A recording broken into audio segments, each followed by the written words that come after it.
Comes out here for a fine effort and a fine goal from Harry Kite. Pressure off the ball from the visitors. Now there's another chance here to find the equaliser, and this time it is tucked in by Matt J.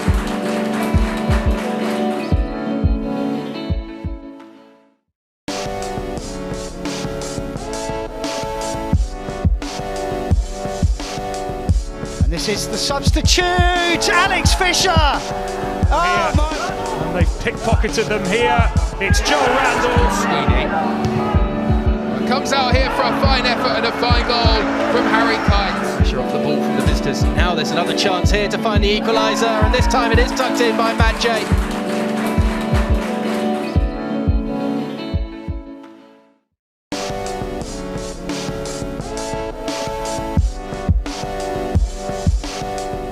And this is the substitute, Alex Fisher.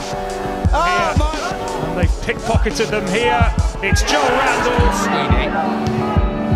Comes out here for a fine effort and a fine goal from Harry Kite. Pressure off the ball from the visitors. Now there's another chance here to find the equaliser, and this time it is tucked in by Matt J.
And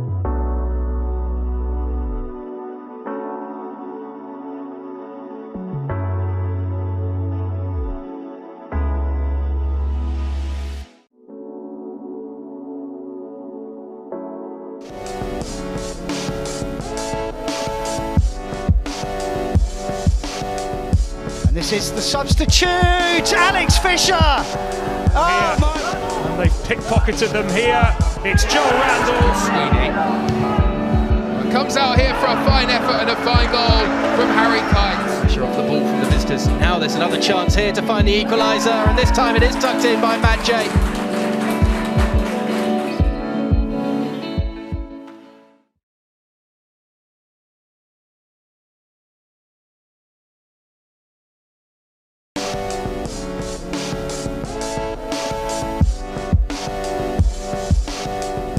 and this is the substitute, Alex Fisher. Oh, And they've pickpocketed them here. It's Joel Randalls. Comes out here for a fine effort and a fine goal from Harry Kite. Pressure off the ball from the visitors. Now there's another chance here to find the equaliser, and this time it is tucked in by Matt J.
Huh?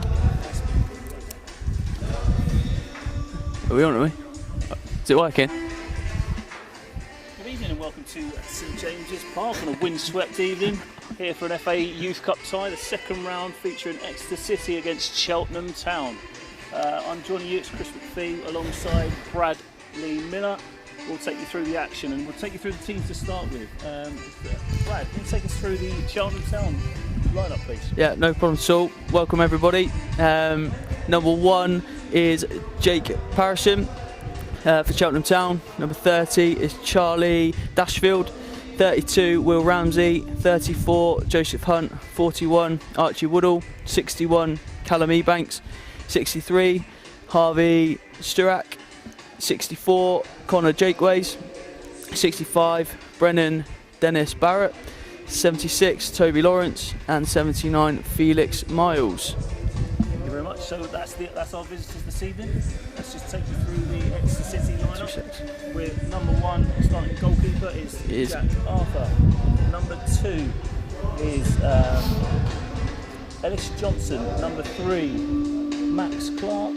Number 4 Alex Moyes. Number 5 is Alfie Pond. Number 6 is Jack Veal and captain tonight. Number 7 we've got.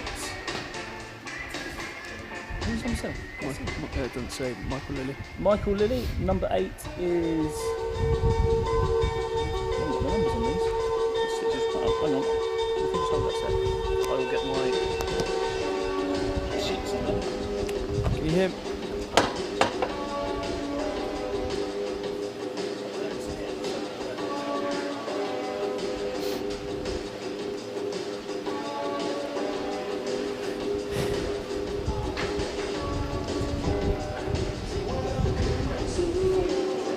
We'll just go to a quick break while we find out the numbers for the team, all right?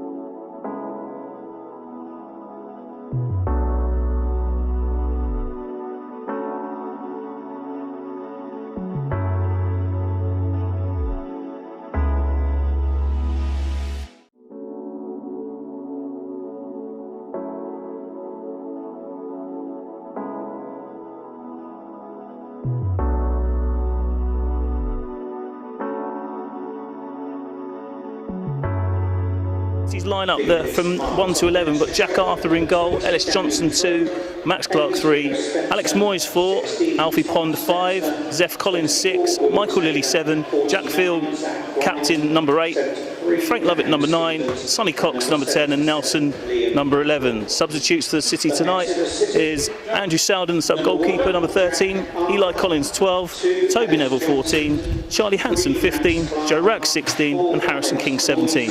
Substitutes for our visitors tonight are number 20 Daniel Trope, the goalkeeper, number 8 Rio Spencer, 16 Tom Spencer, 24 Will Taylor, 49 Zach Gwennon, 73 Daniel Stevens and 77 Liam Atwell. Just going to observe a minute's silence as it's Remembrance Week, so bear with us please.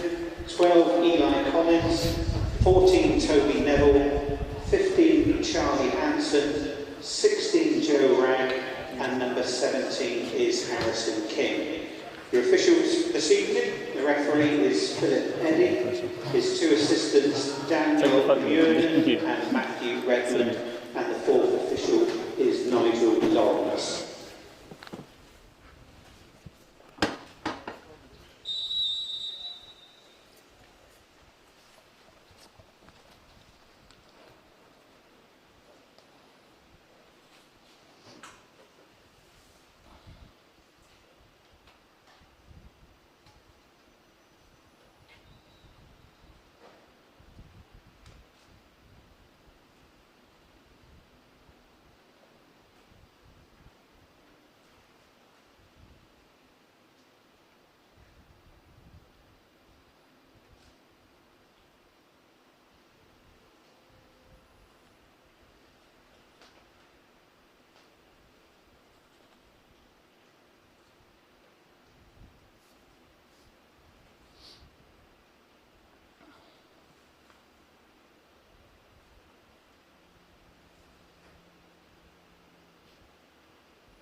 So we're moments away from kick-off, Brad. What do you expect from the game tonight?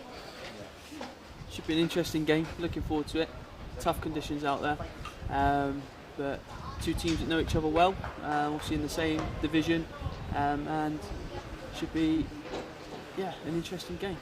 How much is the weather going to be a factor this evening? I think it will play a big part, Macca, tonight. It's very windy here, very wet on the surface. Might dictate the way that the game starts in terms of the type of football that could potentially be being played. So yeah, it'd be very interesting to see how the game does start in these conditions. Yeah, we've just been out on the pitch a little bit earlier on in the evening. It's a little bit heavy underfoot, but the pitch itself looks in very good condition. Hoping for a decent bit of football, but yeah, as you say, the wind and the rain might cause a little bit of problems. Is it going to be a game of mistakes potentially that could kind of get us a goal or 2 off the back of these performances in the early stages, or is it going to be one of those where it's going to keep things simple early doors and turn them and play in their half? What do you think the onset from Exeter City from the kick-off is? I think they'll try and gain some territory higher up the pitch where possible, but I think they'll try and play safe, simple and early where possible. just to try and settle down and get the ball moving where possible. But I think, yeah, the wind might dictate and the surface might dictate to play slightly longer than they'd like to. So here we go, we're up and underway. Early ball in behind for Ebanks, getting onto it just inside the penalty area. He manages to hold it in play and cut it back into area, cleared away by Alfie Pond to the edge of the box, where Nelson earns a free kick. So is that something we're going to see a lot of in the early stages from Cheltenham Town, do you think? Yeah, looks like an early indication of their style, that they'll look to go beyond early. So the back line is certainly going to have to be ready for that. So in that moment, just got slightly caught in behind Zeph Collins there.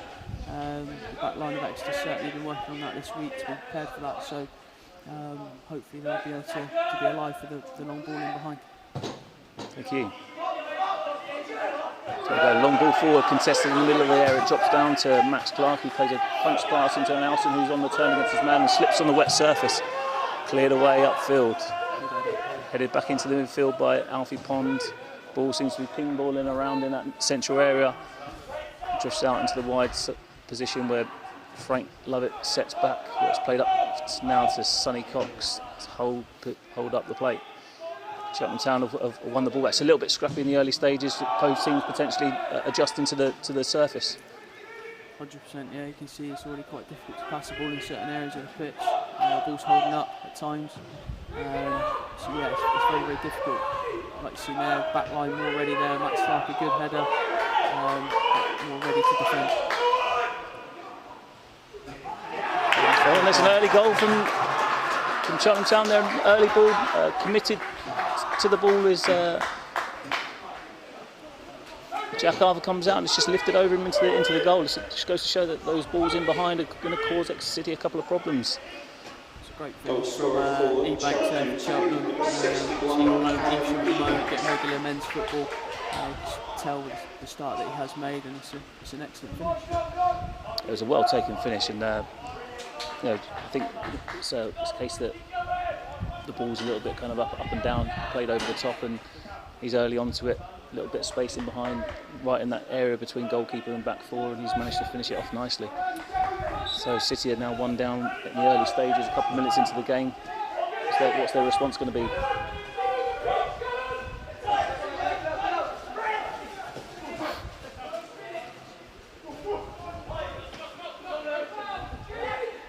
So Nelson manages to work it out of a tight area and spread the ball wide to Frank Lovett in the right-hand side. Looking to go 1v1 down the outside against his man and wins a throw high up the pitch.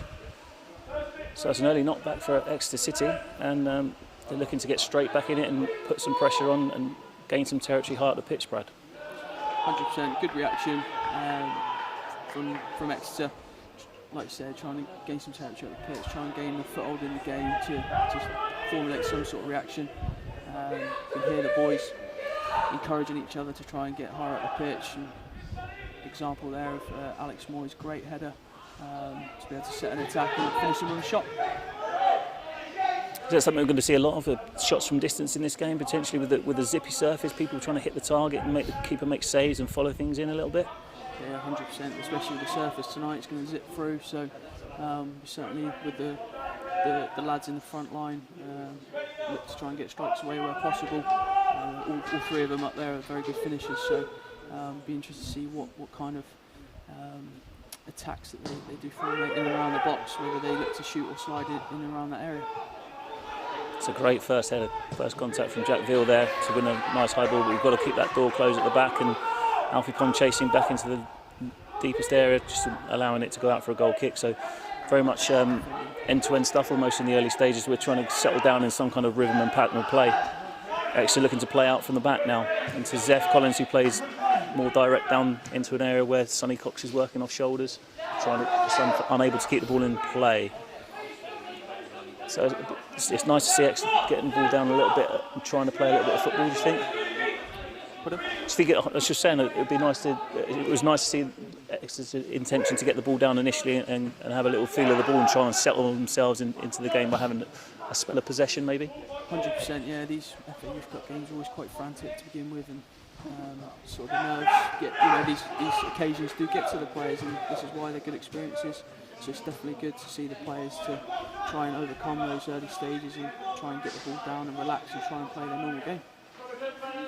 Yeah, there's plenty of time left in this game. Exeter City 1-0 down in the first 2 minutes of the game, but they're trying to re-establish themselves on this game and have a little bit of control possession down this left-hand side. It's gone out for a throw in right in the very corner here, so Exeter building a little bit of pressure in the attacking third here and trying to pin Cheltenham back and have a little bit of control possession in there in Cheltenham's half. So it's going to be Nelson with the throw. Good to see Alex Moore's back in the team, Macca.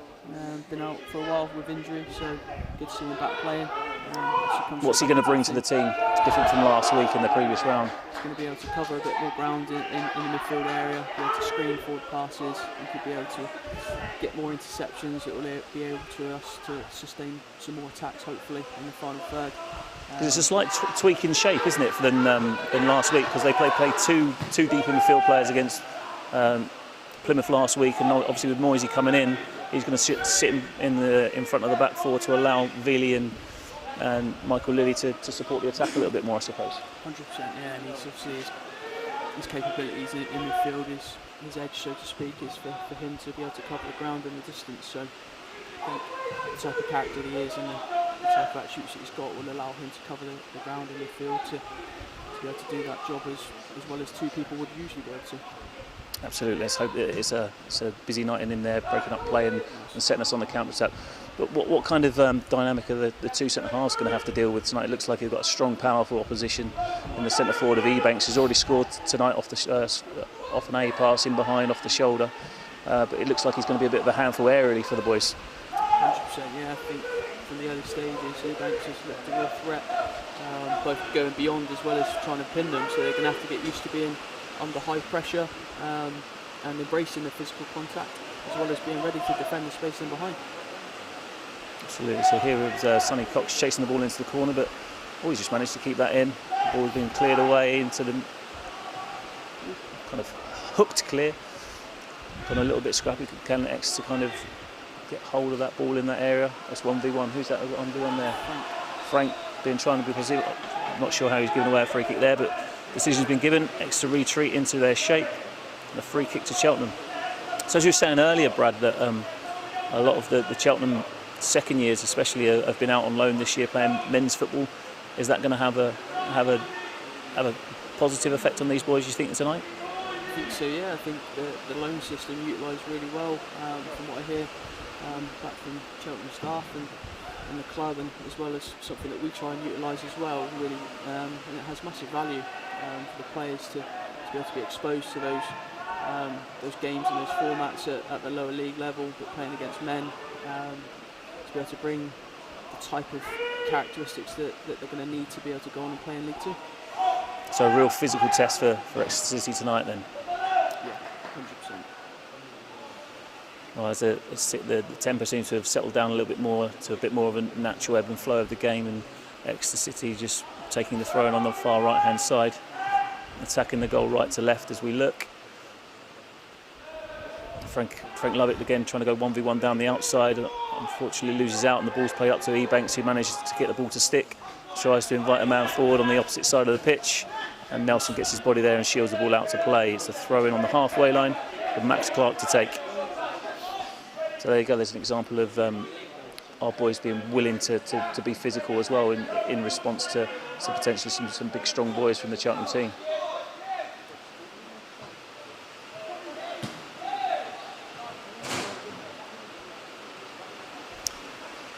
Rain seems to be coming down a little bit firmer again, so it's only going to add to the water on the pitch tonight. So it's going to be a tough ask for the boys to really pass the ball with any kind of care and clean link play. But so they might have to be a little bit more kind of direct at times, have to vary their play a little bit and try and establish some kind of territory within this game. Max Clark with a throw on the left-hand side, just outside the penalty area, looking for options. Jack Veal showing off the shoulder for a throw-in. Once headed clear by Cheltenham. Still retake the throw-in from Max Clark in the same area, played into Sonny Cox, who loses out on a secure v-win scenario. There's Alex Moyes in that position, Brad, just picking up those second balls and resetting the attacks. Just spoke about, the type of things that he's able to do. See another example of the pitch currently with the standing water on it. It's very tough to pass it in those intricate areas in the final third. He's going to have to really be considerate on the type of weight of pass that they're going to be able to perform tonight. Is this going to hamper Exeter City's style? Because I know that we like to kind of play and pass the ball through, over, around and through if we possibly can. But is this going to mean that we're potentially going to have to go a little more direct and over the top into feet or into certain areas in behind? Certainly could do. Like, I think, Sonny really got in there. But yeah, certainly going to have to vary up the playing styles, I think. Just while speaking, there's another example of the back line needing to be ready for what Ebanks is bringing to this game. Is Jack Arthur high enough up the pitch in that scenario? Does he need to be a little bit kind of braver to step outside his box when we're in possession in the attacking half? Yeah, I think the goalkeeping staff would like him to be slightly higher to be able to deal with that a little bit sooner rather than needed. I think it ended up being a little bit more panicky than it had to be, but overall dealt with the situation well. Communicated through it in the end. So.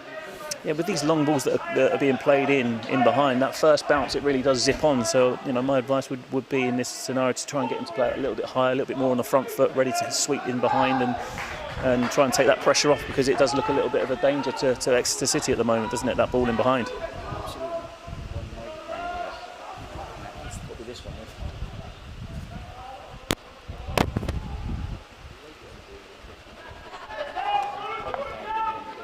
Oh, is it? Oh, there you go. Oh no. How do we know which one? Who's coming through? It's fine if I'm not. Wouldn't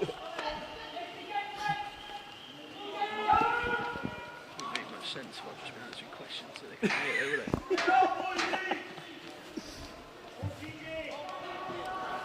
Can't hear Brad. Can't hear me. That's not a bad thing at all now.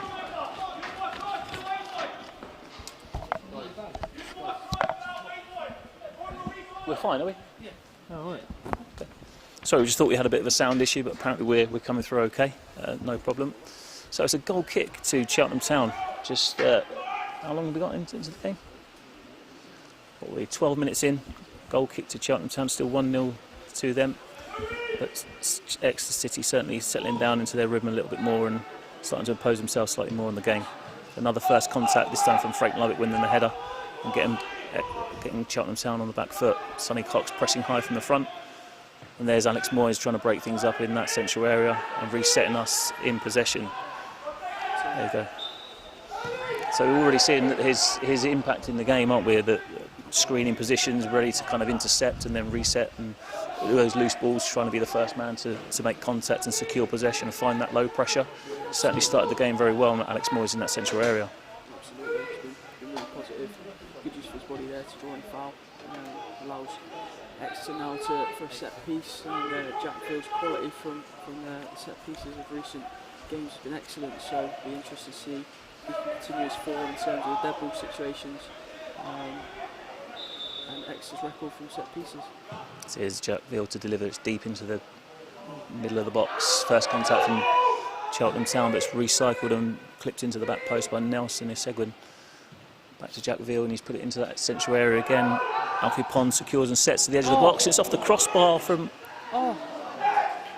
Michael Lilly, strikes the underside of the crossbar. And Exeter City starting to put a little bit of pressure on Cheltenham in these inside the first 15 minutes. Lovely strike from Michael Lilly. Well set by Alfie Pond. Here's Jack Arthur playing out from the back, looking to drop it into that central area where Jack Veal wins the first contact, and it's into Nelson, who picks up the second ball and draws an early foul. So is this Exeter City settling into their game a little bit more and growing in a little bit more confidence as they're starting to have a little bit of joy in it from set pieces especially, and also winning those second balls? 100%, yeah, winning those second balls, and on a night like this as well, is drawing in some fouls and being able to again sustain a little bit of territory high at the pitch. It's a lovely pass there from Michael Lilly. Ball in from Ellis. Great delivery in this. Sonny Cox arriving. He scored once again. And a great ball in from Ellis Johnson. A lovely little bit of play by Michael Lilly to slide him off the shoulder. First time cross into the central area, just inside the 6-yard box. And there's Sonny Cox rising to meet it firm header planted into the back of net. Exeter City level 1-1. Great cross from Ellis Johnson and a lovely, lovely header from Sonny Cox to equalise. What a great move from Exeter. It started with a lovely pass from Michael. Again, winning the second balls in midfield, winning a set piece, and then playing from there and able to sustain that. And so it's been a brilliant reaction since going 1-0 down. Very much earned that little opportunity there, and hopefully that'll give Exeter a little bit more confidence to continue doing what they're doing. They're Arthur taking a little bit of a risk, but he manages to see the ball out for a goal kick, and Exeter City can start to recoup and react to their goal scoring and try and go and build upon that equalising goal. Not sure we're able to do that on this surface, Macca, tonight. We was taking a little bit of a risk in that area there, especially against the strong Ebanks, who's shown that he's a handful and he's going to be a handful for the evening by the looks of things. So Jack Arthur dusts himself down, ready to take the goal kick, squeezes the boys up to the halfway line, probably looking to hit Nelson on the slight angle, because Nelson pretty strong in the air. Let's hit one slightly flat. There's that ball just dropped over the back line again. Alfie Pond round on the cover. Good covering position there from Alfie Pond.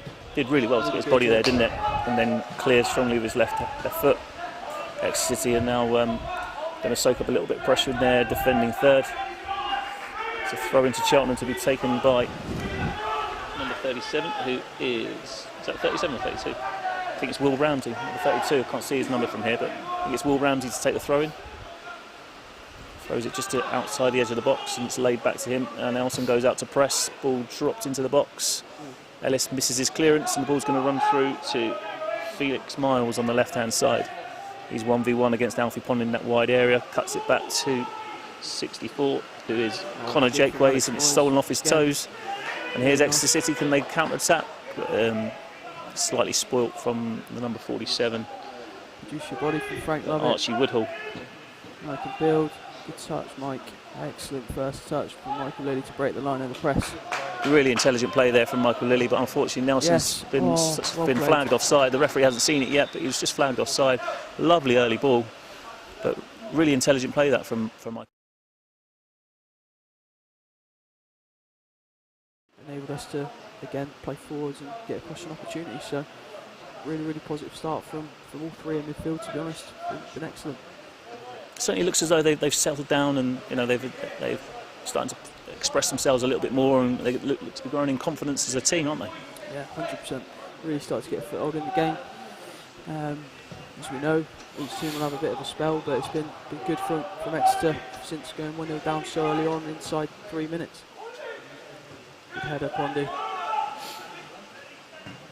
So we're 18 minutes in, Brad, and what would you say the key aspects of this the formation matchup? We've obviously got Cheltenham Town playing a 4-4-2 against our 4-1-3, 4-3-3 with a holding midfield player.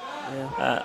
Is that overloading midfield really starting to take its toll a little bit within the game? Oh, that was a heavy challenge from the goalkeeper there. Ref's not given anything. The ref's not given anything at all, and certainly put Frank that's rolling around in a lot of pain, but that was a heavy challenge from the goalkeeper. Certainly was. Hopefully Frank can recover and get on, stay on, sorry. Just goes to show how what it is underfoot, isn't it? I mean, the challenge was early, but their momentum on the surface took them into each other, and it's quite a heavy challenge. Surprised it wasn't given as a free kick, that one. Yeah, 100%. So do you think got Chad down there in the technical area? How's he feeling after the first kind of 20 minutes of the game? I think he'll be really disappointed with the start. Obviously, going a goal down so early from probably something that he highlighted with the players that would have been a potential danger for having watched some of the footage of Cheltenham. So he would have been disappointed with that. But I think he'll be delighted with the way that they've responded, especially getting the equaliser sort of 15 minutes after that. So. And the type of football that they have been able to play in these conditions. I think it's been a really good response, and also good to see Frank Lovett back to his feet. Hopefully he can continue. Yeah, it's certainly been an entertaining game so far, and as we said right at the very start, the weather was going to play its part, and it's certainly contributed to a heavy pitch and a rather indifferent. Right. All right, I'll put this slightly closer. A rather indifferent surface that we're playing on. But, yeah, it's been an encouraging last 15 minutes, and let's hope we can continue it for the next kind of 15-20 minutes up until that half-time interval. Here's Sonny Cox in the top right-hand corner, trying to wriggle past two. The ball's fallen for Frank Lovett, who's back up on his feet, and he tries to cross, and it's cleared away. There's a good block initially from Michael Lilly, and here's Ellis Johnson trying to drive on the inside. Good reaction, bounced up, good reaction to get back goal side of his man. Thought he should have had a foul, but he got up and reacted, so good from Ellis. Again, Alex Moyes, great position, number 4 tonight. He's been superb so far. So here comes the rain again, Brad. It's absolutely pelting it down right now, isn't it? I mean, you can barely see through the rain at the moment, but just looking at that little bit of build-up play from Cheltenham just then, it just seemed that they Exeter City in the recent couple of minutes of pressure, they've forced their wide players to sit back in a little bit, and their number 10, who's been around Ebanks, has dropped into that midfield area and left Ebanks very isolated. So any kind of clearances should be coming back relatively quickly, and Exeter regaining possession and should be able to get some kind of possession high up the pitch again. Definitely. So we've got a corner here from Exeter City, going to be swung in from the right-hand side, left-footed from Zeph Collins into the near post, cleared away. It's only going to be retrieved by Max Clark on the central area, tries to hit the diag, but it's slightly overhit, and it's going to go through for a goal kick. Wasn't a bad idea from Max. Also had an opportunity to feed Nelson to go 1v1. We know how good Nelson is 1v1, so he kind of missed an opportunity as well for Nelson to use his edge in a 1v1 moment against their fullback and really isolate their fullback. It's been a really intriguing game how it's kind of played out, with Cheltenham getting that early lead and then Exeter kind of feeling their way back into the game and starting to have a slightly tighter grip on the game at the moment and playing a little bit more progressive football and restricting their opposition to clearances and long balls forward to try and break out of this shape that Exeter have got. It's ball forward now from Zeph, straight down the middle, and Sonny Cox can't get hold of that and goes through to the goalkeeper.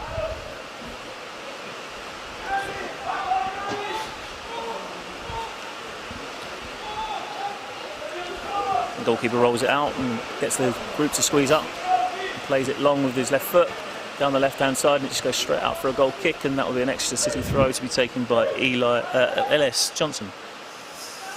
I keep calling him Eli.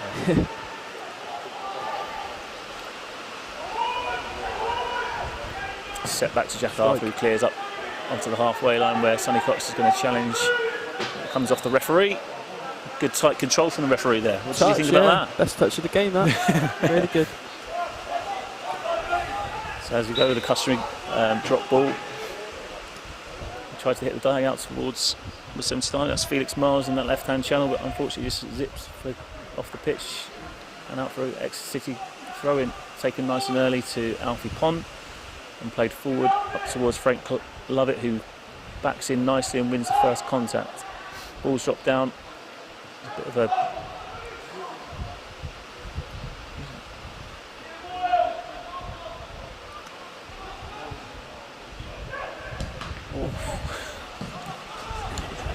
Deal with that one. Cleared forward into that left-hand area, and it's a foul by Ellis Johnson there, just come through the back of his man. Just turned his back a little bit there, Ellis, didn't he? Couldn't quite see what was going on, so ended up giving a foul away. Just needed to work his feet and just accept that the guy was going to get there first and just work his feet and potentially force backwards or sideways there. But he's made the challenge, given away a free kick, and now Cheltenham can load the box and get some of their bigger, stronger players in that area, and if the right delivery, it could cause Exeter City a couple of problems here. Exeter City trying to hold their line on the edge of the box. Got a two-man wall. We've got 4 Cheltenham players awaiting it, but it goes short down the side. 1v1 on that left hand just inside the box. Good defended. It's well defended, 1v1 there by Ellis Johnson, and it goes out for a throw-in to Cheltenham Town. Certainly weren't ready for that one, were they, Macca? Yeah, a little bit of variety on that, wasn't there? Very good disguise, well taken in, but well switched on by Ellis. Got to be careful here. He's 1v1 in the box, and he's quite a lively young man, but it's well intercepted by Jack Vill and played into a great area on the counter. He's got Frank Lovett away, just over the halfway line. He's slightly overrun it, and it's well cleared by number 76, who is Toby Lawrence, the captain there. Still managed to carry the ball high at the pitch to be able to get a throw in again. Bit of a loose one there from Alex Moyes, and it's now a throw into Cheltenham Town. Gives them a chance to set up their shape and begin to build from that midfield area now. So we've seen that the pitch is going to make a few little mistakes and some loose touches and some really going to test the players in terms of that pass appreciation, decision making, whether to punch it, whether to clip it, or whether to lend it. And it's going to be an interesting game. It's going to be a game of mistakes, but who potentially reacts well to those mistakes? 100%, yeah, it's going to be an interesting one. Like you say, the weight and actually the passing on this surface is going to have to be very varied. They're going to have to be really considerate with their decision making in that moment. Oof. That was a strong challenge there from Nelson. I think it was his momentum more than anything there, but this, the young man's back up on his feet. That's Will Ramsey bouncing back up and not making a meal of it and just trying to get on with the game. So another free kick to Cheltenham Town here. Looking to play it forward in towards Ebanks, I expect here, just to try and get the knockdowns off of him. Will they try something different again? They might be ready. They might try and change the angle, but here it goes. Been played forward up towards Ebanks here. Ebanks is a strong boy, and he takes it on his chest and sets it down for a seam. So that's going to be potentially a real danger for Exeter City there. Do we need to potentially get someone on his toes in those areas there? Maybe one in front, one behind.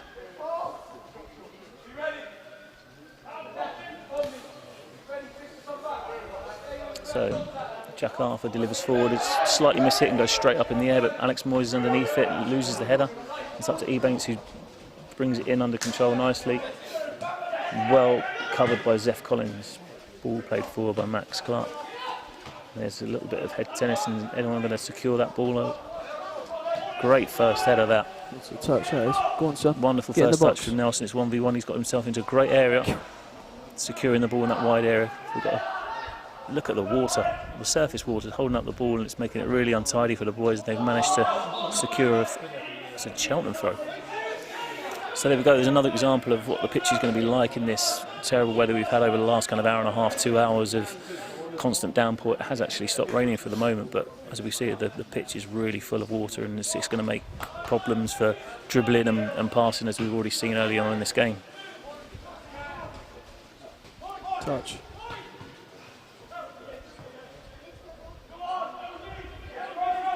Yeah, they're really going to have to punch these passes in now. Every pass that's played is really getting stuck and held up. Nice. And there's another example as well. So it's going to be a bit of a scrappy affair for the next kind of 15 minutes up until half time, where the ball really needs to be fired in. Nicely tidied though by Zeph Collins, and back to Jack Arthur. Now the rain stops, it seems as though things have calmed down a little bit, and we're just being a bit more composed in possession all of a sudden. Yeah, 100%. Yeah, it's a nice little passage to play that. That was really nice, wasn't it? Some Grecians. Some great composure, some real belief and care on their passing. So it's a throw into Exeter City, right in the attacking half, just probably about 5 yards from the corner flag. But we're just waiting whilst one of the Cheltenham Town players is down after taking one in the midriff. Looks like he's going to be okay. He's going to kind of run it off, as they say in the old football cliches, run it off.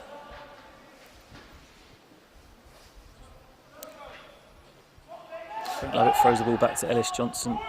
He goes all the way back to the halfway line, where Alfie Pond looks to play across to Zeph Collins. He looks for the diagonal pass in towards Nelson. It's slightly under hit, and the defender gets the clearance away first and second time.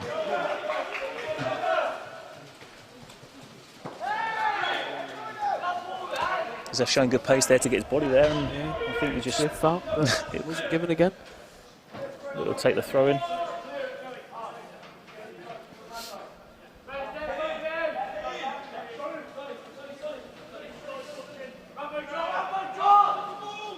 Max Clark with a long throw down the line.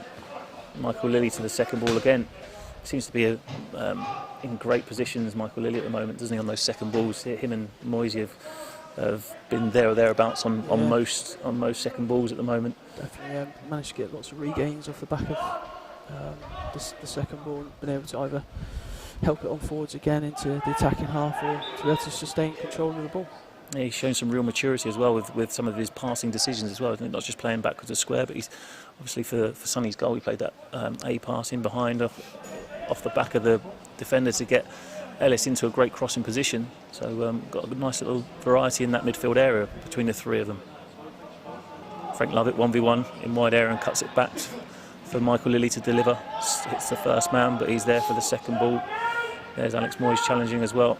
And Alfie Pond on the front foot defending, puts the ball into a great area where it's going to fall through to Nelson Esegwin. 1v1, managed to secure the ball, off balance though. It's happened a couple of times now when Nelson's received the ball in those areas where he's been a little bit off balance and easy to push off the ball. Does he need to kind of be a little bit more reliable in those areas? Yeah, 100%. Yeah, I think he needs to almost find a different way, a different part of his game to be able to create moments where he can maintain his balance and go at people at the right moment. We know his strength is obviously that 1v1 when he's got space and time, but in this condition he's going to be tricky for him to really kind of cover the ground, especially when dribbling, so he might have to find those different ways of securing the ball under pressure and inviting the full-back to join him and linking with the midfield player and the striker, as he has done now. He's flipped the ball on to Sonny Cox and he's through 1v1 on the keeper, but the ball wouldn't roll far enough. Did he trust it to have that extra touch and go that little bit closer? But he's taken the shot early and didn't really connect with it the way he'd hoped there. 100%, yeah. I think obviously playing in this age group, it's difficult for him, but in his own age group he may have took that on a little bit further, so it's just backing himself in those moments, Sonny, where he can get the touch across the defender's body if he does come tighter and get a cleaner strike away closer towards the goal. I think he took on the strike a little bit too early there.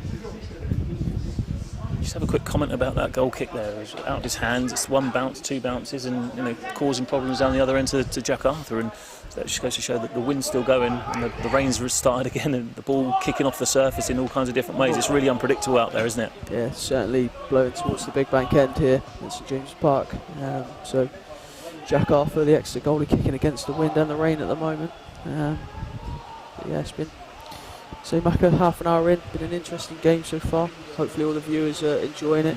Hopefully there's a lot of academy players watching as well, staff and parents, as well as all Exeter City fans. Hopefully they're enjoying the coverage so far and supporting the young Grecians at home. So that's Exeter City getting a little bit of a press on there and winning the ball in terms of throwing high up the pitch and looking to build in the opponent's half again. Playing a lovely little bounce out again, Michael Lilly getting Frank Lovett 1v1. This time goes on the inside and loses possession. And it gives Cheltenham a chance to clear up towards Ebanks, and this time it's not an easy ball for him to control, and we pick up that second ball off the front of him. Alex Moyes' decision making there to go and deal with the ball. Good, Zeph. Well defended, Zeph there.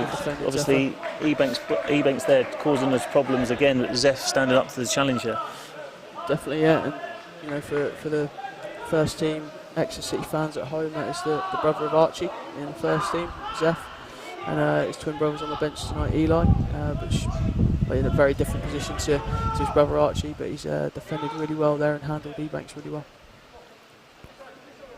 I think that's going to be key for Exeter City tonight, is how our two centre-halves deal with that physical threat when he plays with his back to goal and potentially running in the channels as well. How they're going to defend that space is really important. They've got good communication between the two of them, and even the communication with Alex Moyes are protecting the front into feet as well. Definitely, yeah, 100%. And I think they've dealt with that threat a little bit better since the goal, and certainly been more confident to deal with that. And hasn't obviously caused issues because he's a very, very good player, but has certainly dealt with them and handled them better. So good reaction from the back two, back four and the midfield in particular, because it's not just the centre halves, the full backs also needs to be ready to cover in.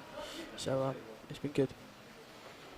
Yeah, and also the front three have been managed to put pressure on the delivery forward as well. So the ball into him isn't as easy as well. It's a little bit more rushed, and I think Exeter will be happy with their current standing in the game and probably looking to kick on in the last 10 minutes before half time and try and create another one or two opportunities for Sonny Cox and the other, Frank Lovett coming off the right and getting Nelson on the ball again in those advanced areas. left is the ball back in the right-hand position with Alfie Pond delivering forwards, and it goes out for a throw into Exeter City to be taken by Eli Ellis Johnson.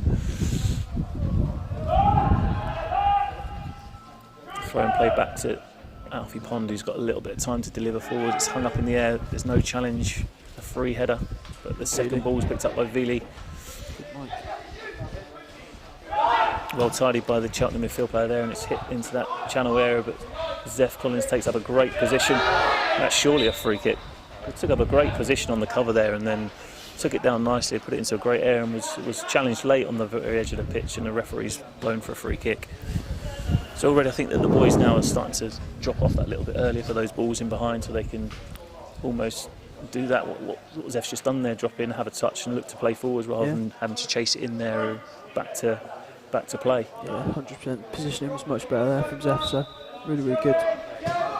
Ooh. Slightly mishit free kick there from Max Clark. Cleared high and handsome into the night Alex sky. Lost it in the lights there, didn't he? those lights, those lights are bright when the ball's dropping out of the sky, and yeah, he took his eye off it, but luckily there was Zeph to clear up behind him and reset for a Cheltenham throw. Definitely supported each other with the press here tonight, haven't they, Macca?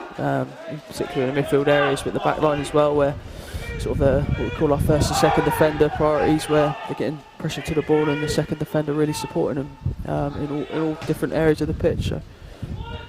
Absolutely right, absolutely. That's a better ball from Nelson there, and it's well attacked by Sonny Cox again. Fortunately, couldn't get the cleanest of contacts, comes off his shoulder and loops up for the goalkeeper, but that's better intentions from Nelson there, just getting half a yard and whipping it into a great area of the pitch. Definitely, that's the variation we were talking about earlier, wasn't it, where he needs to recognise the moments where he needs to touch, deliver, and recognise when he's able to go past players 1v1. So really good variation, wide play there from Nelson. It helps the strikers as well attacking it, doesn't it? If you know that every now and then it's going to be touched and delivered, they can get their time in to go and attack those balls into the box. Yeah, definitely. You know, you saw it with a goal on the opposite side, so if you can have that threat off both sides, then it'd be great. Be reminiscent of first team assistant manager Wayne Carlisle. It's a great use of the word reminiscent there, Brad. I love that. Free kick in a dangerous area, Macca. It is, yeah. It was just where Frank got caught on the floor and his hand just played the ball rather than any other part of his body. But yeah, unfortunately, it's a free kick within shooting range. Shay, do you fancy yourself from this distance? To put it into the big bank, maybe. Yeah, probably. Here we go to Cheltenham, about 30 yards out. Strikes it towards goal. It's a good strike. Ooh. Jack Arthur felt he had to tip that over the bar, and it's now a corner to Cheltenham, but it's a well struck free kick, that one. It's a good effort from who took it, 34th. It is. Good strike. Is that young man? Had to deal with it. Very central, we'd expect him to make the save, but he's had to Felix deal with Mars, I think that was who struck that. Struck it really cleanly, but it was, unfortunately for him, it was straight down the middle. If it had been left or right, it might have caused Jack Arthur a problem or two there. So corner to be swung in from the left-hand side of Cheltenham, just in front of the big bank, delivered in around the goalkeeper. Good handling from Jack Arthur. Exeter City look to sprint up pitch and try and counter, but it's not quite on, so he's going to look to build from the back. Exeter seem a lot more settled in the game now. Yeah.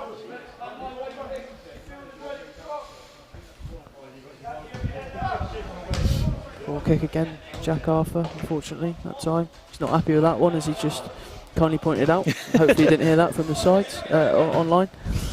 I'm sure he'll be able to react and get a clean strike next time. It's Pondy stepping out with the ball. Really clever, really brave, and great decision when to offload, and that's a great diagonal pass from Jack Veal into Frank Lovett, who's 1v1 with a lot of spacing around him. I'd like to see Frank Lovett just put that in the space beyond him and be brave enough to take him on 1v1, but Ellis gets to the byline trying to put a cross in, but unfortunately doesn't clear the first man. It's headed away from a throw-in. But you know, in those areas where Frank Lovett has got that much space, I'd like to see him use that space and really kind of push the ball past his man and get to the byline almost as Ellis did in that second phase of play. 100%. He didn't quite have any runners up with him quite quick enough to be able to utilise or distract anyone coming towards him. But yeah, 100% look to be brave in those moments and go 1v1 where possible. But yeah, sometimes those forward runners distract the covering defenders, where it opens up spaces for the man on the ball. Didn't quite happen in that moment, but hopefully be able to see those moments in the second half. That was a slightly under-hit pass from Alhipon there, but it caused a problem because the header in clearance wasn't quite where he'd intended, and unfortunately for Sonny Cox, just come off his arm, but it could have put him through on goal. But here's a free kick to Cheltenham just outside their own box, giving them an opportunity to push up the pitch and deliver the ball forwards.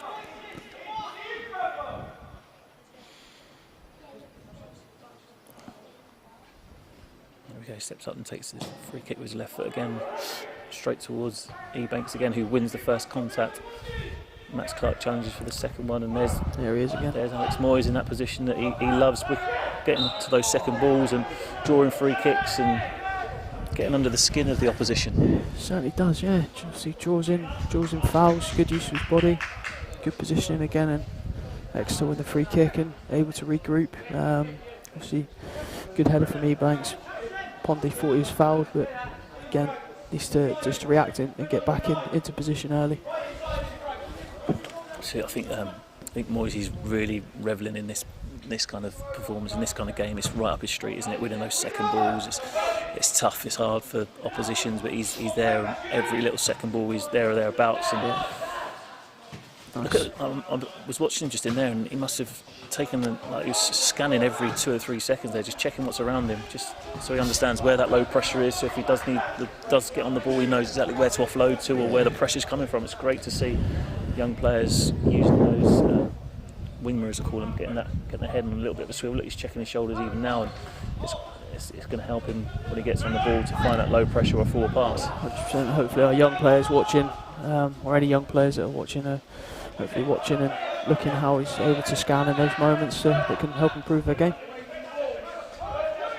Max Clark looking for options, and he's played that ball forward towards Sonny Cox. He backs in really well. Some great strength there from Sonny Cox against the big skipper. Go on. It's number 76, Toby Lawrence, and a great reaction after losing possession. It's a throw-in to get City. Cheltenham Town starting to get a little bit frustrated, maybe with the condition, maybe with some of the decisions that they don't feel aren't going their way, and also probably the fact that Exeter is slightly on top at this moment in time. Throwing back towards Nelson, who's got 3 round him. He does well to win a throw up the pitch. So that's nice. He's recognising that he's probably not going to be able to beat 3, and just wins a throw and playing it off the teammate, off the opposition, and keeping possession for his team. Yeah, 100%. Good intelligent play there from Nelson. Be patient, Ellis. Still too high.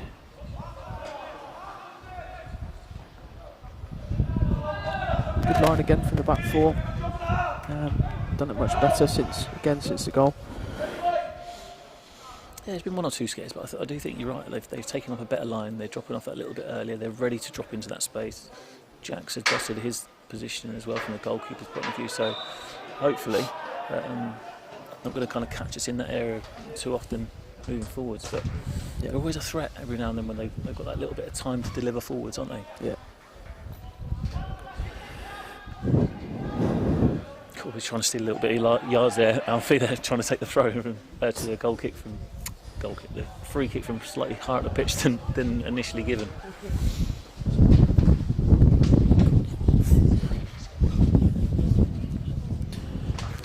It's a cold night up here, Macca. Yeah, the wind's just starting to kind of rattle us a little bit here. Just test our thermals that we're not wearing.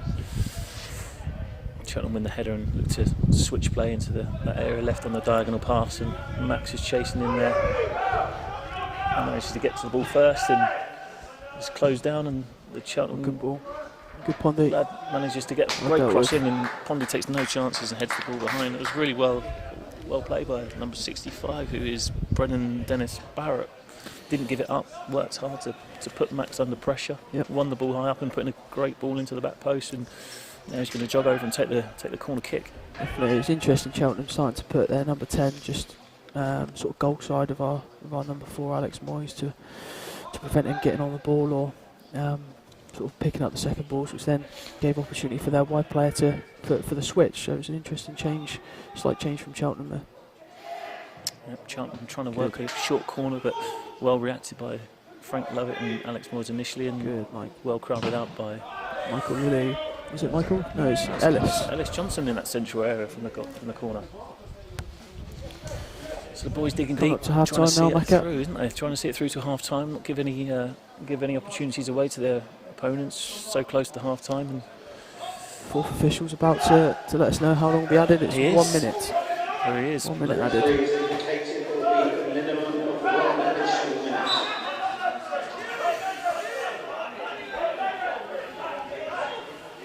So 1 minute to go, Exeter going to make sure that they've got to be switched on defending this long free kick. I would imagine that with 1 minute left on the clock, Cheltenham will be looking to get this forward and try and make this count just before half time. Once again, trying to hit their target man, Ebakes. Zeph Collins does really well to win the first contact, but this time it drops to a Cheltenham player who strikes it clean but just slightly off target, and that's going to be pretty much it for the first half action.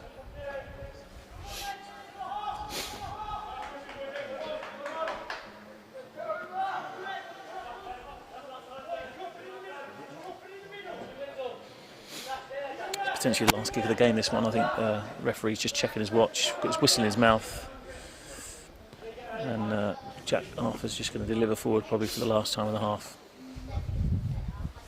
When you're ready, Jack. There he goes. Strike. And there goes the half-time whistle. Right, so 1-1, 45 minutes in, we're halfway, we're where we were, we're 1-1. Some good action in that first half, considering the conditions of the weather and the pitch itself. Yeah, it's been a good game. Like I said, I think the conditions have been tough for both sides. So Cheltenham started very, very well with a very early goal. Like I said, Cheltenham's coaching staff will be disappointed with that, and the back line will be really disappointed. However, the response and the reaction off the back of that was excellent. So been a really entertaining half, and I think Exeter have responded really, really well, created some good chances, some good opportunities.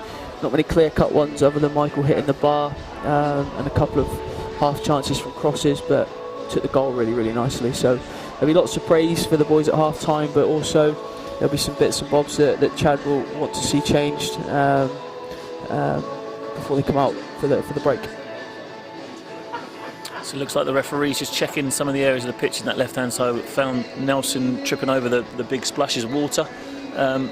So I'm going to leave you with Brad for the half-time whilst I go and grab another coat and another layer or two, and we'll come back after the break. Yeah, thanks guys, thanks for listening in, and we'll see you for the second half. Do you want to tell?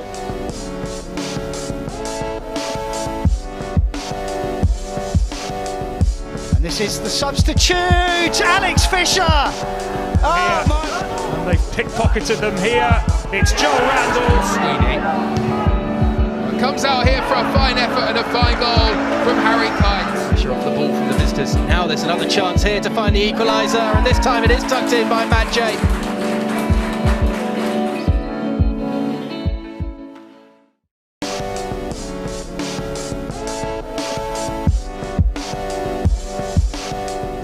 And this is the substitute, Alex Fisher!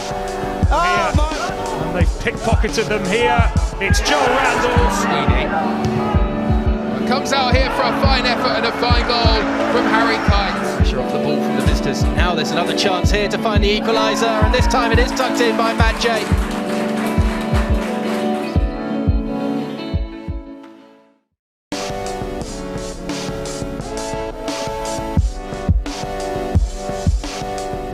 And this is the substitute, Alex Fisher!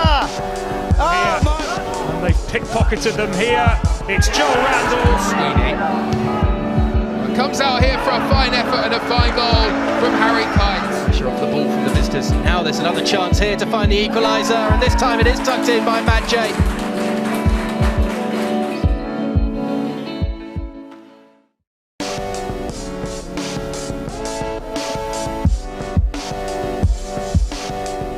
And this is the substitute, Alex Fisher! And they've pickpocketed them here. It's Joel Randall. Comes out here for a fine effort and a fine goal from Harry Kite. Pressure off the ball from the visitors. Now there's another chance here to find the equaliser, and this time it is tucked in by Matt J.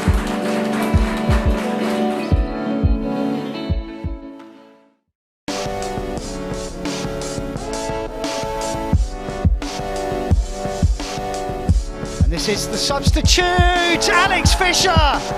Oh, my. And they've pickpocketed them here. It's Joel Randalls.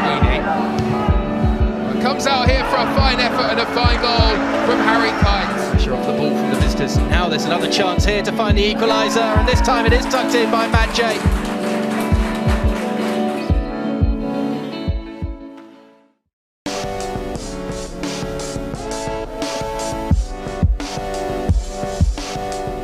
And this is the substitute, Alex Fisher. Oh, my. And they've pickpocketed them here. It's Joel Randalls. Comes out here for a fine effort and a fine goal from Harry Kite. Pressure off the ball from the visitors. Now there's another chance here to find the equaliser, and this time it is tucked in by Matt J.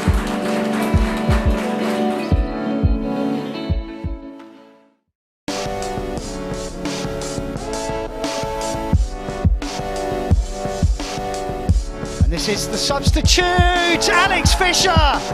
Oh, my. And they've pickpocketed them here. It's Joel Randalls. Comes out here for a fine effort and a fine goal from Harry Kite. Pressure off the ball from the visitors. Now there's another chance here to find the equaliser, and this time it is tucked in by Matt J.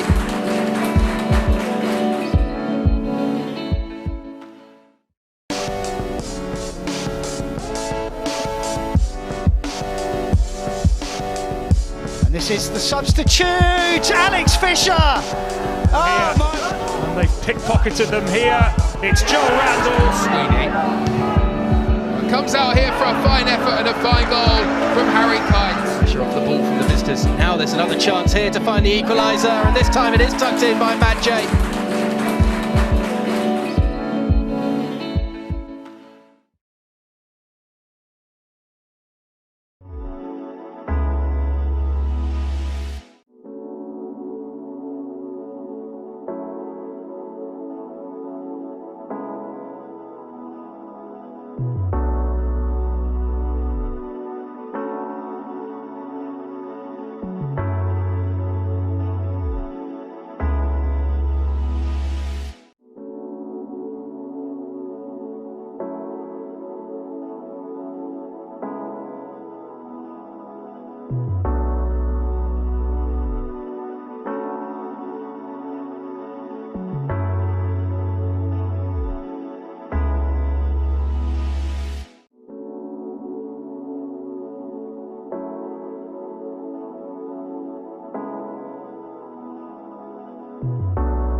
And this is the substitute, Alex Fisher. Oh, my. And they've pickpocketed them here. It's Joel Randall.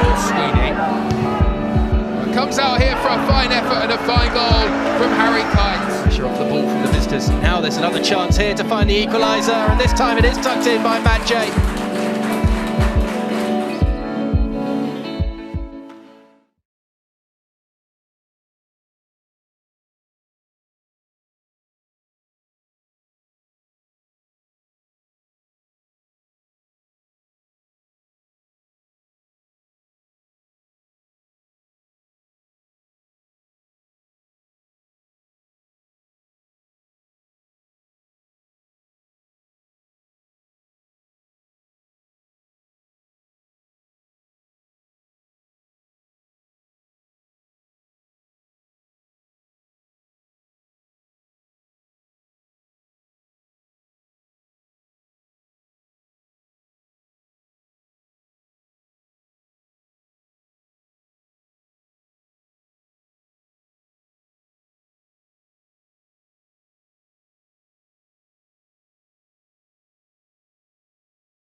on there. Matt will bring up a cup of tea in a minute.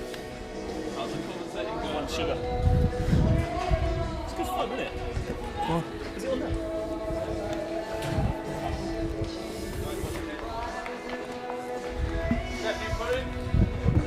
So the players are back on the pitch. Referees rolling the ball to Sonny Cox for the second half. The rain stopped.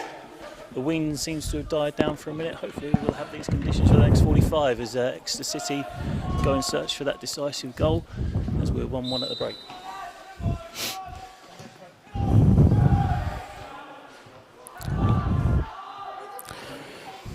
Here we go then, Macca. Second half. What are we going to expect from the second half, do you think? I think in terms of Exeter City, they've probably been talking in there at half-time about how they deal with those deliveries forward to Ebanks and him potentially bringing the ball down and inviting his teammates into play and also working off the shoulders and utilising the space in behind. But in terms of Exeter City in possession, I expect that they'll be thinking much the same and mixing up their game. I think up this end of the pitch it's a little bit more firm in those wide areas, so getting Nelson on the ball and Frank Lovett looking to deliver crosses and building the threes and working players into the box to create goal scoring opportunities. Nice. So Ellis with the throw in the right back area just throws it nice and easily back to Alfie Pond, who looks to deliver forwards towards Sonny Cox, but it's cleared into midfield and Cheltenham look to try and build their own attack.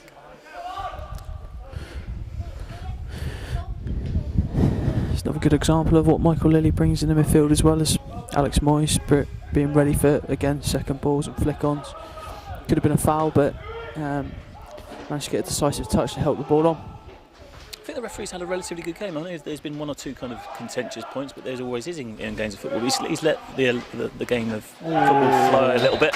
That was a heavy challenge and could easily have been a yellow card, but he's getting on with the game and he's refereeing the game with a little bit of common sense. Great service here at St James's Park. There you go. Brought to us. Jack Cheers, Macca, Macca. bringing a nice cup of tea for Brad there. So Cheltenham Town got a free kick just 30 yards out on the left-hand edge of the corner of the box.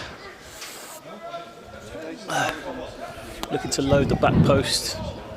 Exeter City putting a three-man wall in. Oh, a little bit of drama, a little bit of acting going on. I think that was a little bit of distraction, but it was well done. And the delivery in was great there, Brad. Very good delivery in. Well, going to have a bust up and then across the ball, so interesting one. So that was definitely one off the training ground, wasn't it, that one? Where a little bit of kidology, pretending that they've messed it up, and then he delivers one off the cuff and well defended there by A-level drama, that, Macca. Part of the MVP.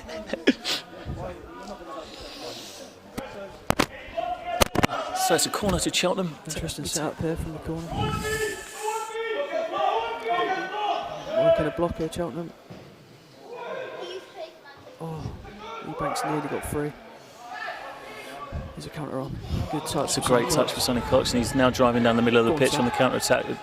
Played a lovely through ball, and Frank Lovett's through on goal, and he's finished nicely. That's 2-1 on the flag. It's tight. It's tight. Really good swift counter attack, and great decision when to release there for the counter attack. But unfortunately, the flag denies Frank Lovett and Exeter City a second goal in this game. Really tight. It's a great counter attack. Really good counter. Great purpose, great pace. Carrying the ball now. The rain's lifted a little bit. Could Frank have slightly bent his run there just to stay onside and hold his shape? You're the expert on that one, Macca, in your career. I wouldn't say expert, but just a slight little bend to his run just to maintain that onside position before the ball is played. Good Pondy. A great early shout from Pondy, and he comes through and wins that header. And the second ball seems to be bouncing around a little bit, and Michael Lilly there again finding their low pressure and showing his maturity to leave the ball for the fullback to deliver forwards. So next, that's a Cheltenham Town throw just on the right hand side, say 5-10 yards into Exeter City's half. Thrown down the line. Nelson wins the first contact and concedes another throw-in.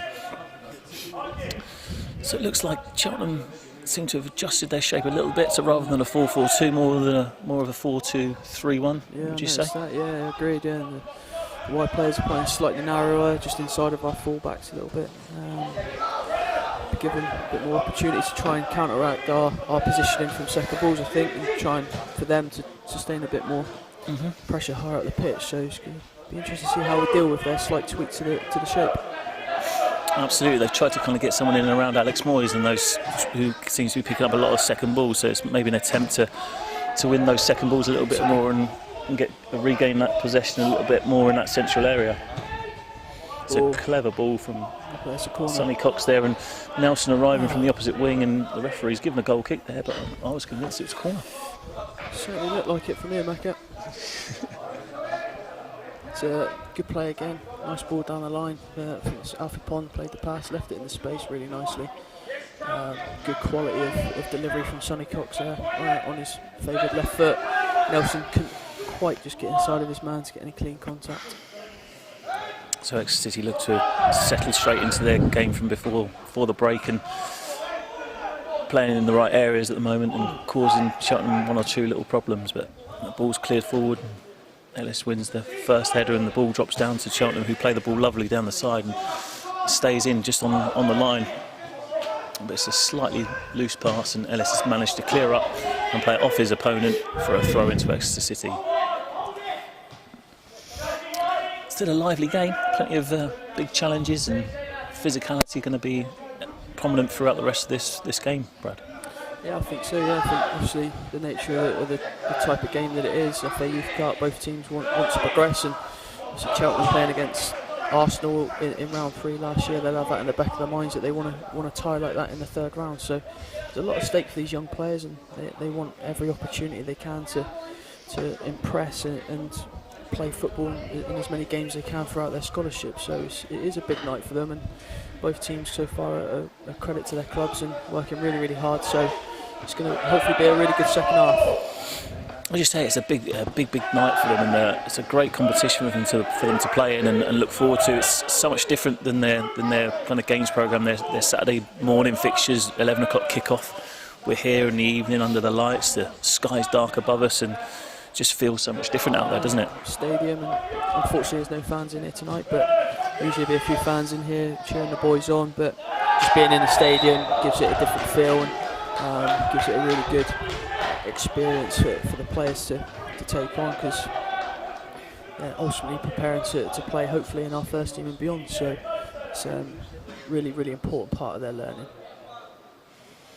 Absolutely.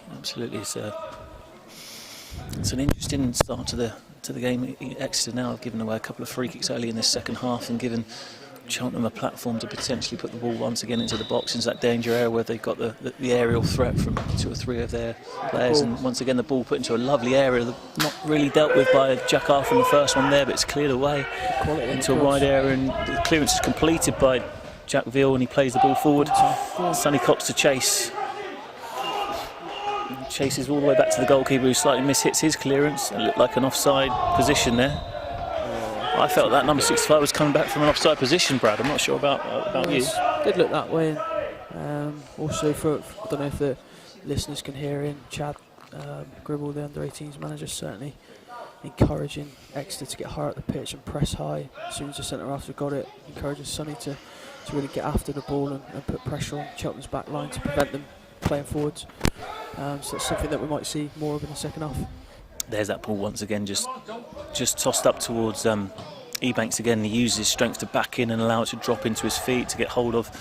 I do really feel that we need to get someone in that screening position, especially on goal kicks and free kicks, where we can potentially get someone stood on his toes to protect that little ball into his feet, into his chest. He's certainly doing a very good job at backing in and creating that platform to secure possession on the edge of our box. Zef stepping into the clearance, slightly miss it, but there's Alex Moyes clearing up and looking to play forwards in towards Nelson. Chatterville leading the press. Shame with Alex there, it's just a slight adjustment of the body to play off his right foot, just gave that split second for the Cheltenham back line to drop off, and he's got the opportunity to get Nelson in, it wasn't quite there. If he was braver to play off his left foot, might have been able to get him in. There's a great ball into the box, a real great endeavour from Nelson to win the ball high up and hold his man off to deliver into the box. And here's Alex Moyes now looking to recycle the play into the right back. Ellis Johnson stepping inside. But that was really encouraging from Nelson. Obviously this half here, there's less water in that particular corner. He might get a little bit more joy 1v1 in those areas. Yeah, 100%. Hopefully as well, because that's something Nelson's really good at, really strong at. So hopefully we can utilise Nelson's ability in those moments. And again, some good play from the midfield to sustain attack. So Alex Moyes tidy area in possession. So much better. Nice little bit of intricate play in a tight area for us to switch out through Pond, and then the diagonal pass. Right intention from Zef. Recognised that it was on to switching towards Nelson. Slightly misjudged the contact there, and it's gone out for a goal kick. But more encouraging there. A couple of short passes in the wide area, looking to switch it and get them out the other side. Yeah, certainly drawn them in, short little passes and popping it. So and then looking to try and utilise the space and the width on the opposite side. So encouraging play, encouraging start again from both sides.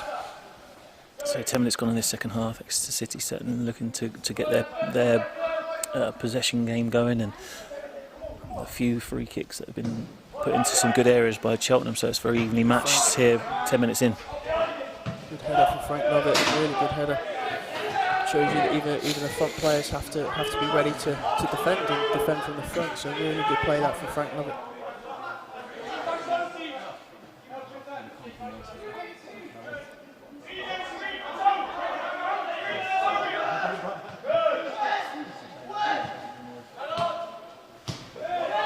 Cheltenham brave to play out from that area. Been a little bit of an up back and through in towards Ebanks, who holds the ball up excellently well again, and has looked to feed his right winger off the shoulder, who's pressed high. And Exeter City again wants to get that ball up to Ebanks, that platform for them to build and get up the pitch and have runners off of him. Looks to be their game plan a little bit, doesn't it? Up into him and then players running off and support and trying to get beyond again. Definitely, it's becoming even more of an issue with the slight change, and their wingers playing slightly inside of our fullbacks. So it's been an interesting one to see how it pans out.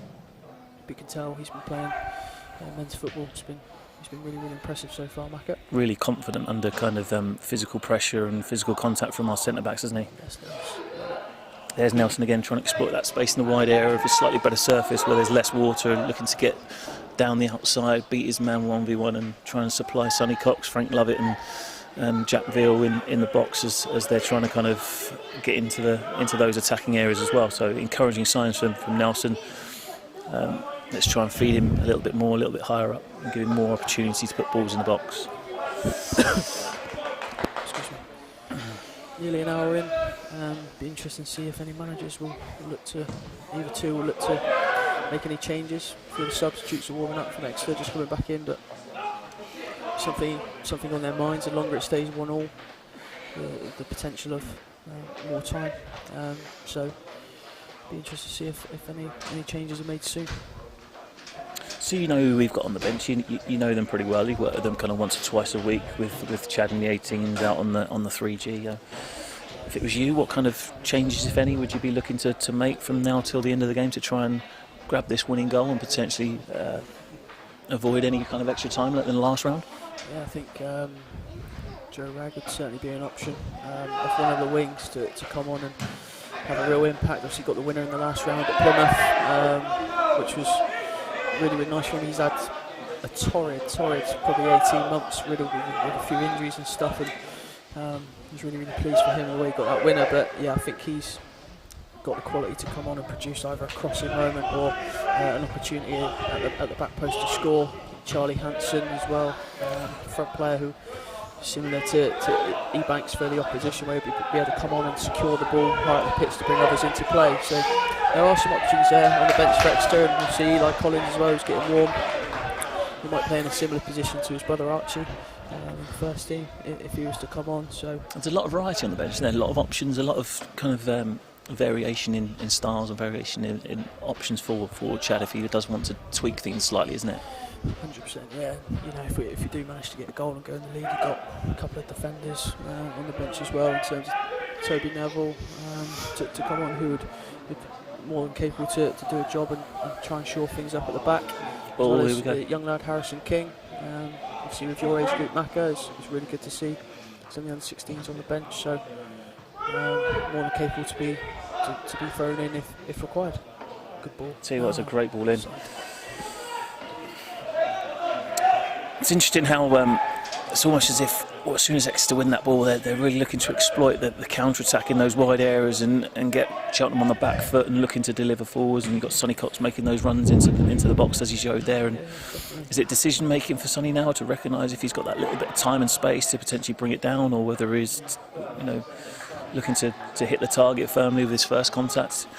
Yeah, definitely. I think it depends on the situation, doesn't it? But he keeps getting in between the two centre halves really, really well. And I think in those moments in the box is probably going to be more of a first-time finish, but certainly the areas that he's getting into are really positive so far. I think the way that Cheltenham have tweaked to go slightly higher onto our fullbacks has allowed Frank and Nelson to probably get more opportunities to go 1v1, which has probably worked in our favour a little bit so far. But be interesting to see how we get the ball out to those players in those moments to really capitalise. It's a great point. It's a great point where you've got Cheltenham looking to be a little bit more positive in their shape. However, it opens up that little bit of space for us, that little bit higher up the pitch as well. So it'll be interesting to see how this half plays out. I think the wind's starting to get up a little bit, the rain's starting to come down again. It's a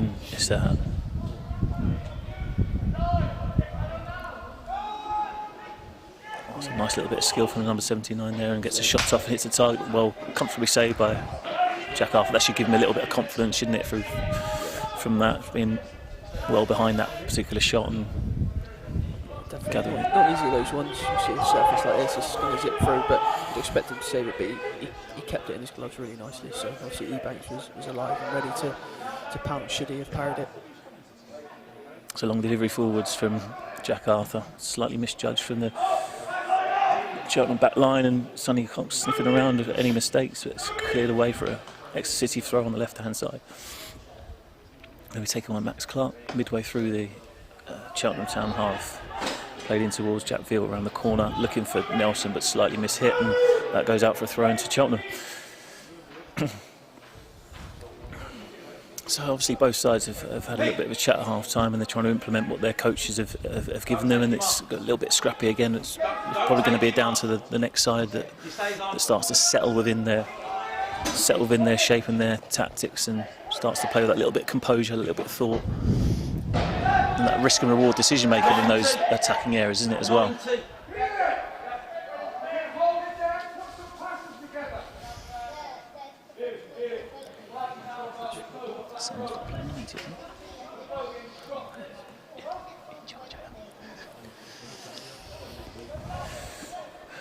Last couple of minutes, she's got a little bit frantic again. So coaching staff for Exeter asking the players to relax on the ball and make a few more passes. So hopefully they'll just take on that information. Touch. It's a great first touch from Max Clark, and he's hit a ball forwards again. It's just those decision making where we could potentially just get a couple of more short passes in, find that low pressure and almost draw the opposition out. At the moment they're in shape, and we're trying to play through whilst they're in shape, which is quite tricky at the moment. Yes, when we're going around as well, it's difficult to penetrate when we're trying to go around as well. So especially when they're in that compact shape. Looks like there's movement on the Cheltenham Town bench, so whether the players going to get warm or going to enter the fray, we'll find out shortly. But for now, Cheltenham take their goal kick. It's played forward. That's surely a foul. That's a push in the back there. Yeah, absolutely. I say, he nearly took his head off his shoulders there. So it's a free kick for Exeter City, unable to take it quickly because the ball was rolling and not taken from the right spot. So here's an opportunity for Exeter City to set things up. Although they have played it quickly now. Nelson shows why, but it's a diagonal pass from Max Clark, under hit, and Cheltenham Town can clear. A bit of miscommunication there from Ellis Johnson and Alex Moyes, and allows Cheltenham to steal away with the ball. Good reaction. Good reaction to hunt the ball back from Exeter midfield. There we go. Good, great first touch. See, there's a little bit of bravery to have that touch in that tight area and distribute that little bit more reliably forward. Sonny Cox in a wide area looking to deliver with his right foot to the back post. There's Nelson at the back post. But unfortunately, he was already in the box there, already arriving in there rather than coming onto the ball, now able to generate real pace onto that cross. If he just held his run a little bit and comes onto that, he gets a little bit more of a solid connection and maybe cause the goalkeeper a little bit of problem. 100%. But good positive play from it. So nice from Jack Veal on the field. Put his foot on the ball, a bit of composure to find a forward pass. Sonny Cox delivering into the box with his right foot on that occasion. I'm shocked at that one. Yeah, Jack Arthur seems a lot more settled now, doesn't he? He got that early feel of the ball in this second half, and he's now starting to deliver forward with a little bit more authority. Good idea. I don't mind that nice little early idea to try and get him on the back foot from the throw in, but it's time to set it up a little bit. Yeah, bit of good fortune there. Nice Mike. It's a great second touch from Michael Lilly there to come out of the tight area. Oh my goodness. Well, we've all had them. We've all slightly missed it a pass and it's gone flying out of play. Shame that was good opportunity to build into the wide areas to get a crossing opportunity. Well recognised there, really well recognised by Michael Lilly to come out of the tight area and find that pivot player in a great position to switch play, but unfortunately the execution of the switch wasn't quite what we needed in that particular moment, so we go again.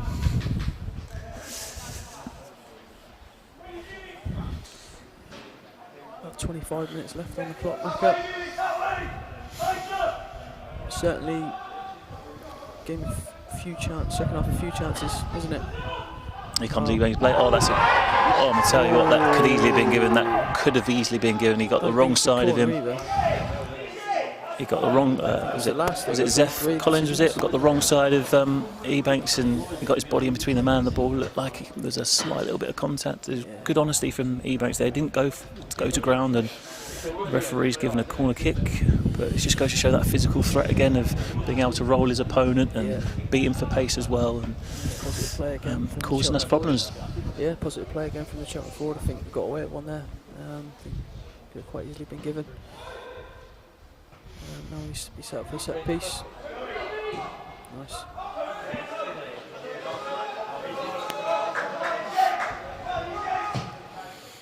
Exeter City's back line quite slow to get out there and squeeze the play, and it invites Cheltenham forward again.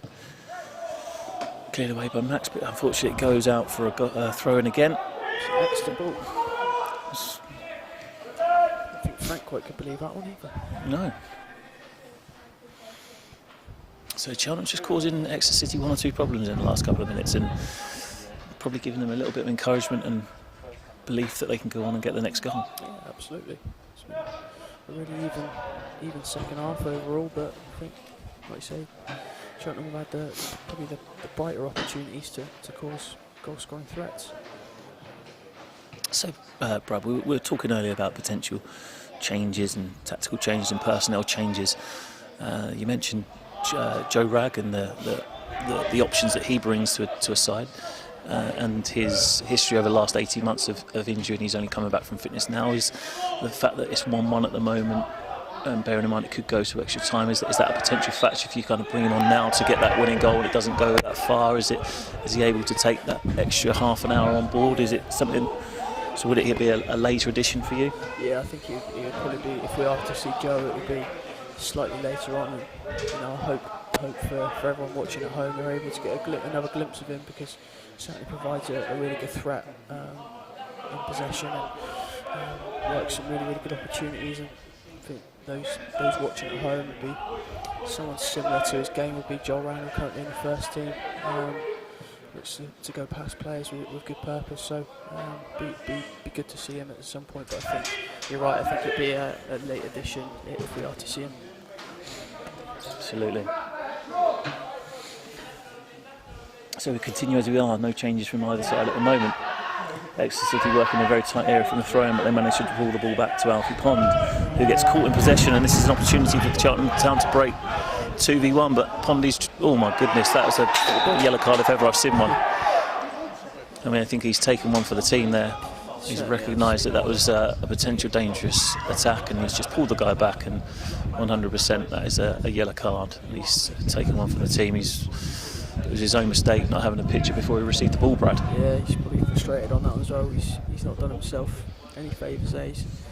He is better on the ball than what he's demonstrated there. He is a good player, really good on the ball, but in that moment, probably a bit to do with the wet surface as well. He's just got caught and ended up, sprinting 40-50 yards and having to bring someone down. And it's a dangerous moment for Cheltenham, and probably denied a goal scoring opportunity potentially. So I think it's gone for you. It's a good foul, but against you, you're not very happy. Oh, absolutely. It's one of those grey areas in football, isn't it? So a nice clean take again from Jack Arthur, who certainly seems to have settled into this second half a lot better since that early mistake or misjudgment of the earlier set piece, the second half, but settled in and a nice clean delivery forwards into a good area, putting Cheltenham on the back foot, and it's a throw in high up the pitch for Exeter City as the substitutes get sent out for another warm-up. It's a quick throw to Max, who bounces the ball out through Michael Lilly to Nelson 1v1, gets a great delivery in towards Sonny Cox, who gets a touch, and it's just over the bar. But that's what we were talking about, wasn't it? Getting Nelson on the ball that little bit more, getting him to put deliveries in, nice early deliveries, and it's a much better arrival timing from the front three there, trying to get in the box. And Sonny Cox with his right foot, unfortunately, just gets underneath it and scoops it over the bar. But much more encouraging in the attacking third from Exeter City. Really positive play from Nelson there. 1v1, looked to have a slow touch to draw his opponent in, and then a big touch into space, and then created an opportunity for a cross, and in between the goalkeeper and the Cheltenham's back line is always dangerous, and Sonny managed to find some contact.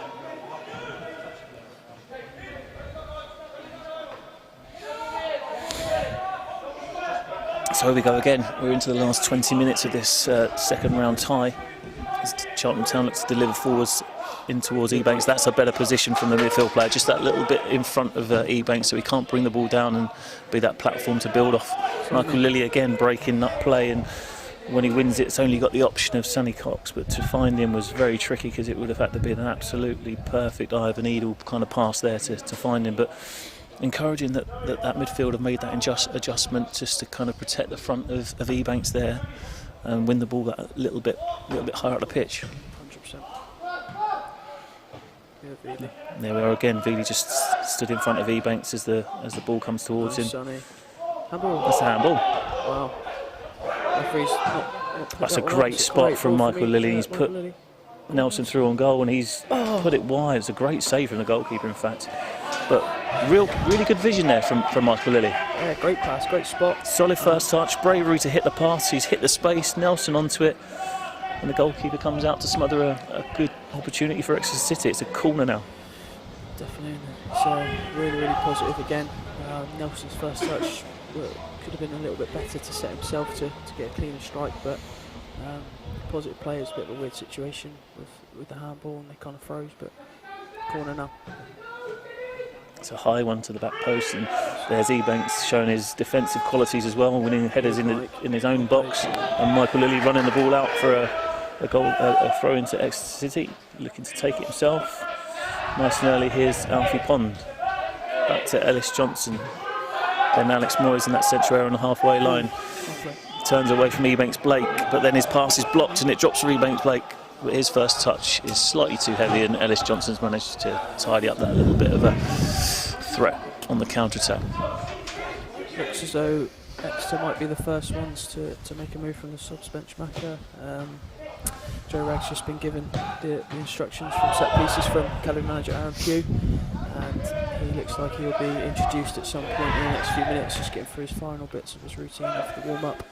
Hopefully we'll see him soon. So with that in mind then, Brad, is that going to be a straight swap for Frank Lovett, or do you think there'll be a slight tactical adjustment? What a great first touch from Sonny Cox, and what a finish. I tell you what, wonderful first touch on his right foot from Sonny Cox to open his body out and then curl it past the goalkeeper with his favoured left foot. And once again, Sonny Cox comes up trumps for a goal for Exeter City.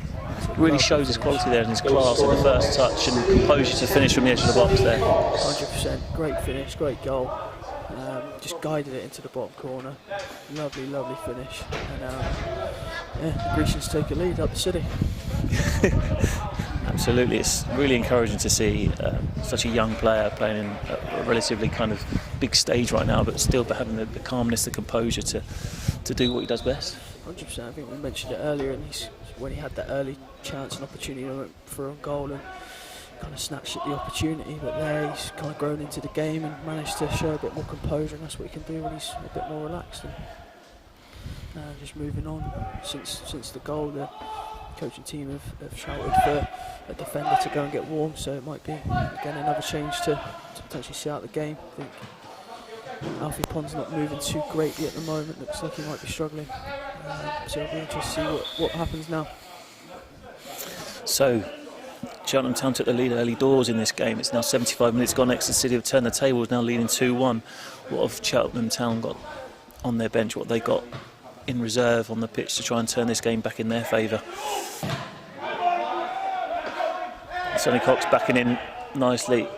It's a great little battle, great little tussle that between Sonny Cox and the two centre-halves there. A lovely pass off the shoulder. Here's Ebanks come driving into the box, 1v1 against Alfie Pond. It was a nice play from number 41 for Cheltenham. I don't know who 41 is, but there you go. Really, really nice play from Archie Woodall. Really, really nice. Great touch, great pass as well into space. Didn't quite materialise into a chance for Cheltenham, but overall, it was nice. So it looks like it's going to be Cheltenham that are going to introduce the first substitute of the game. Number 49 going to be looking like he's entering the fray, which is Zach Gwinnen. So is that going to be a change of shape for Cheltenham, or is it going to be just a straight swap? Or it'll be interesting to see when they make their change what alterations they make. A huge kick from Jack Arthur that goes all the way out for a goal kick down the other end. Slightly wind assisted, I'd imagine. Entering the last 15 minutes here, St James's Park. Exeter City have the lead after two Sonny Cox goals, after an early lead scored by Ebanks, who's been Cheltenham's biggest threat throughout the whole of this game.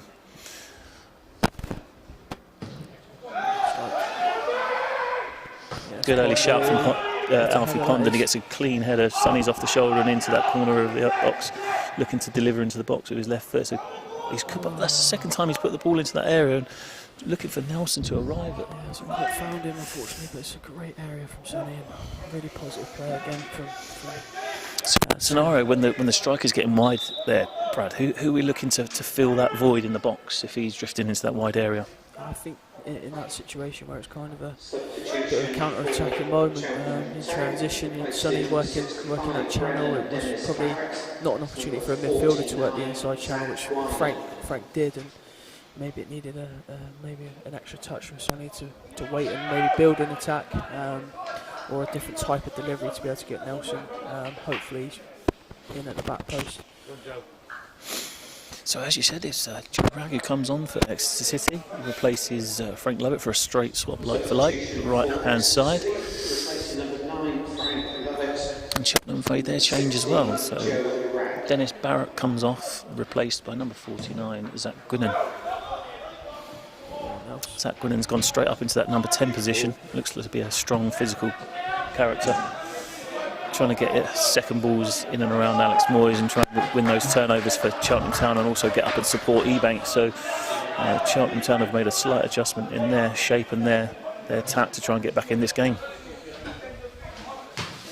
That was a really good opportunity for Exeter.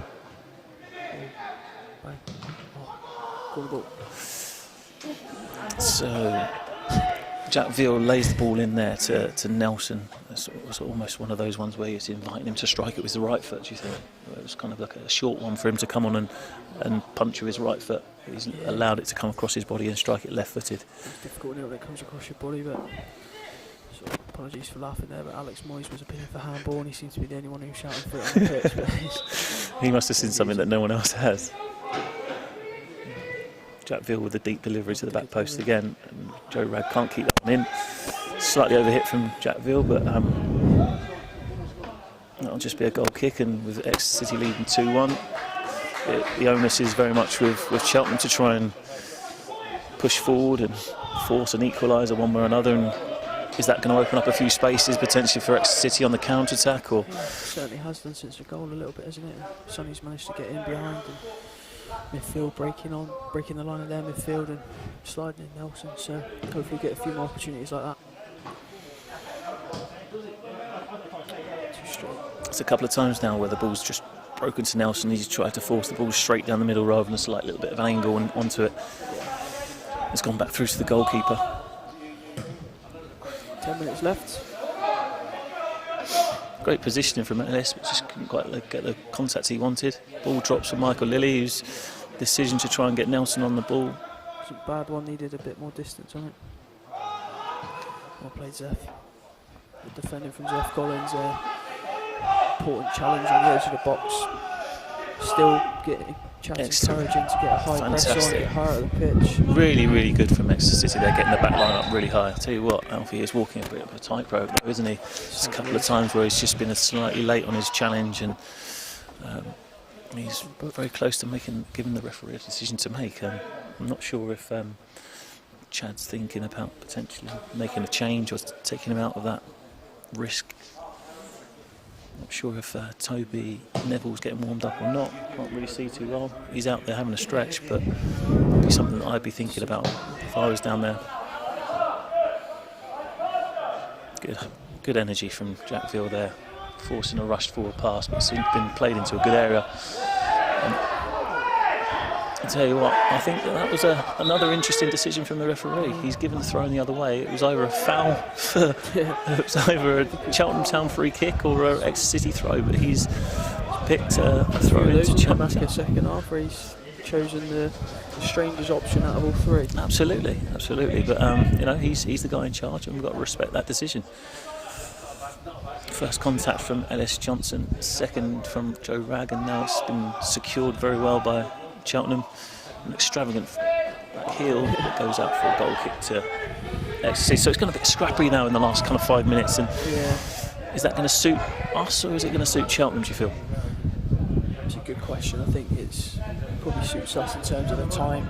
Lots of turnover on the ball and eats into the time a little bit. And when the ball goes out of play, it's certainly a good opportunity to slow down the clock, so to say. Give opportunity for us to get higher at the pitch. But it has its detrimental factors as well, because it denies you opportunities to get your good players on the ball. Haven't managed to find Nelson as much or Raggy as much since he's come on, since it's gone a bit scrappy. That's a little bit better though from Exeter.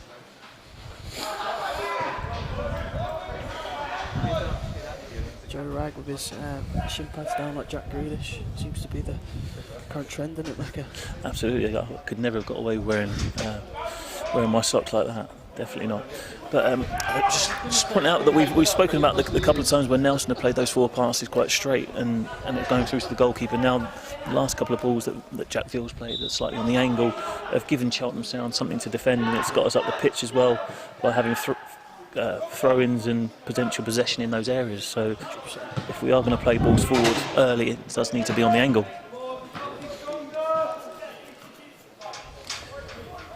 Good out of possession right there from Joe Ragg as well.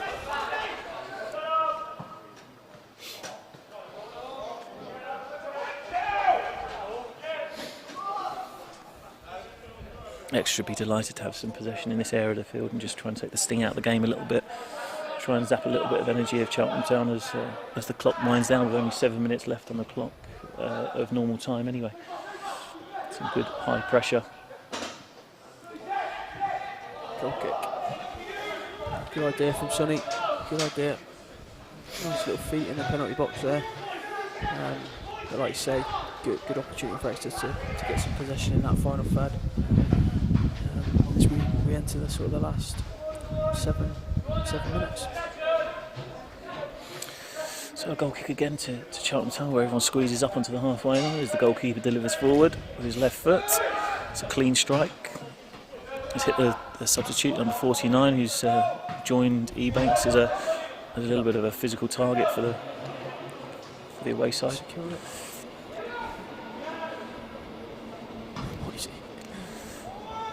Alex Moyes makes an interesting challenge for the ball, and now Sonny Cox is left high pressing on his own to force.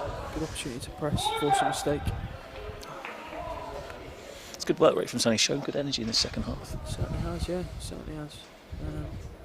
Such a young player playing in the squad. He's showing good movement to keep testing Cheltenham's back line, keep causing problems. Yeah, been really impressed with Sonny.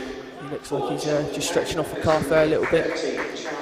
But no, it's been great to see him. He took both of his goals very well.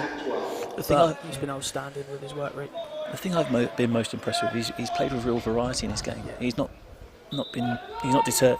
He's not shied away from backing in and only initiating contacts and challenging for those aerial balls. He's run off shoulders. He's pressed from the front. He's got himself into goal scoring in areas, and he showed a real kind of maturity and understanding of how he needs to play as a lone striker. Yeah, she's been rolled here, Zeph Collins. Good recovery and good tackle. Again, on the cover, Alfie Pond. Had to get that one right. Yeah, certainly has on the booking, so he had to be careful, but overall good challenge for both centre halves there, sort of helping each other out there. It's so important that they work together, isn't it? That they're close enough to cover each other, especially playing up against someone who's as athletic as Ebanks Blake. That's easy for me to say.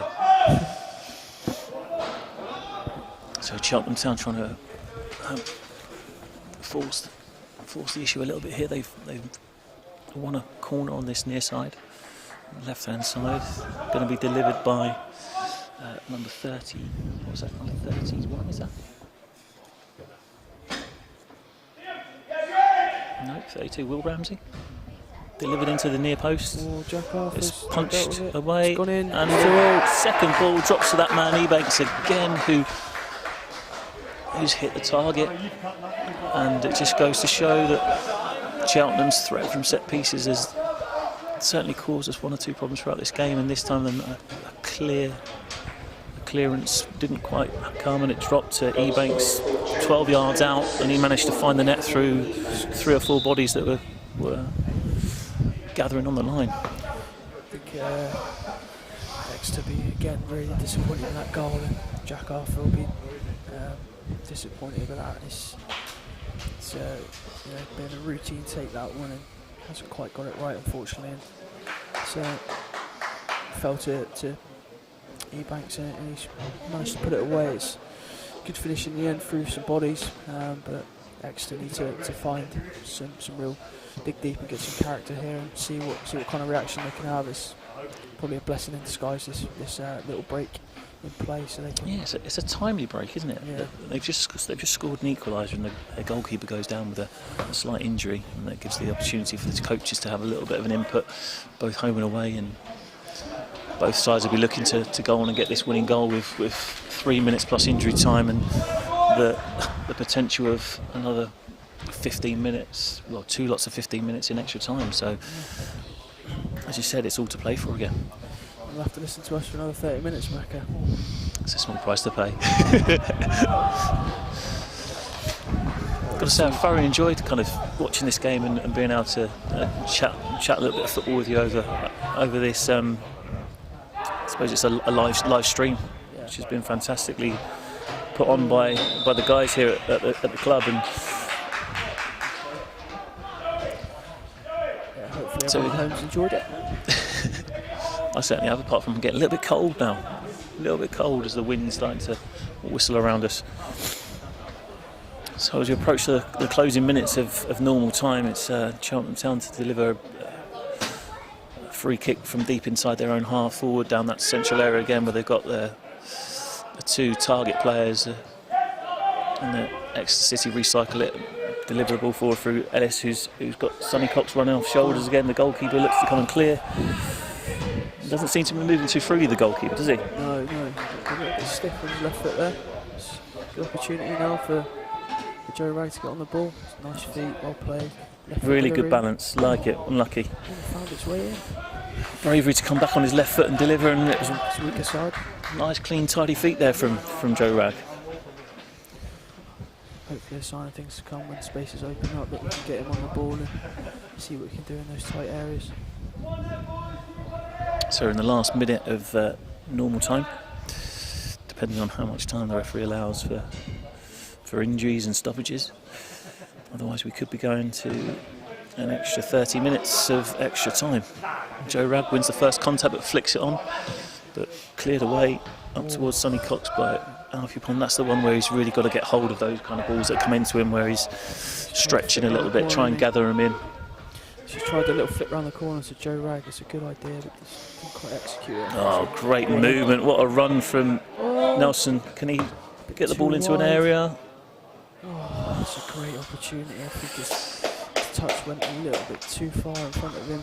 Really clever pass from Max Clark there down the sides, and good movement from Nelson, good timing. His first touch was good. Just needed to get that second touch and the shot off a little bit earlier, or across that a little bit earlier, didn't he? 3 minutes of added time, Brad. Yeah, 3 minutes, here we go then. So do you go for it now, or do you kind of make sure that there's no mistakes? I'd go for it. You're going for it, okay. Come on, we want a winner. So first contact for Exeter, we're looking for first contact. Good Alex win, Moore's great jump. Good Mike. Michael on the front foot, but it drops to Cheltenham Town, who go long again, but Pondy's anticipation and drops off nice and early. Lovely set from Jack Veal to allow Ellis Johnson to play that ball into a channel where Sonny Cox has run off shoulders and secured it in the wide area. Great little bit of combination play with Joe Ragg, and here it is, the ball into the back post. There's your chance, Brad. There's your chance to win it, Bradley. Yeah, it was. He's just dragged it wide. Unfortunately, it's a great bit of play from Exeter. Good combinations, suck them in and get them high, and then penetrate down the sides. And really nice play again from Sonny and Joe Ragg linking up really, really well. So is that a shot from Joe Ragg at the end, or is it one of these cross shot things? I think we've got to do a little bit better. We're getting a great position. I think we've got to score there. Like you say, you'd go for it. The boys have gone for it, and they've missed a great chance there to pinch it and avoid extra time. Once again, a first and second contact from Exeter City, and there's that ball played forward again to try and get Ebanks off the shoulder. He's done well to secure it under the pressures of Alfie Pond, who stands strong this time and forces a throw-in to Cheltenham Town, just 20 yards out, I'd say, 20 yards from the corner flag. Yeah, good defending from Alfie Pond.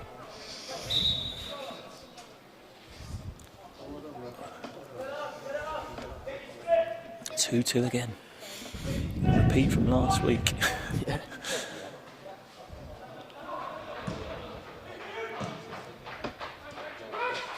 Good confidence. Really like that play. It's really clever play from Joe Ragg there to secure the ball and then play a clever pass with his left foot. Alex Moyes there again. Good positioning. Exeter City looking to try and build one last attack. Here's Nelson 1v1, exactly where we want him again. He's beating him to put a nice early ball in. Beats that first man. There we go, Macca, corner ball. It's been a little bit of a common theme for Exeter City sometimes when they get into those wide areas of hitting the first man. Yeah, 100%. I haven't quite managed to dig out the cross far enough to cause issues at some point. But again, nice attack, nice play down that left-hand side. Right, Jack Veal, one good delivery. It's the first man again. Another opportunity. He's usually so deadly from these positions. Hopefully he can make this one count. It's probably the last chance. Jack Veal delivers again to the back post. Too deep. And there's Zeph Collins with the it looks like climbing header. Extra time, Macca. Better go and get some another warm cup of tea there for this last half an hour. I think it's your shout, isn't it?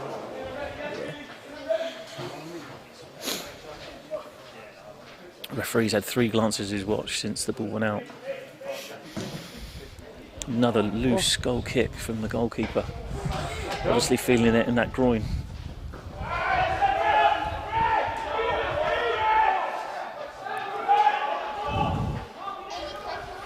So is this one last throw of the dice for Exeter City? They've got a throw in, and right in that corner they need to get players in the box, they need to get the ball into the box because the referee's ready to blow his whistle, I think. A little loose touch from Michael Lilly, and it's out for a Cheltenham Town throw in, and I think that's pretty much it. 20 seconds left, the referee's just said. And it takes a second to score a goal, as the old specialists say. Oh, off the privates there from Ebanks.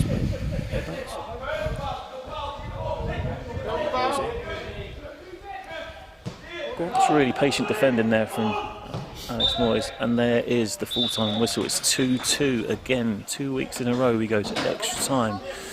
Exeter City 2, Cheltenham Town 2.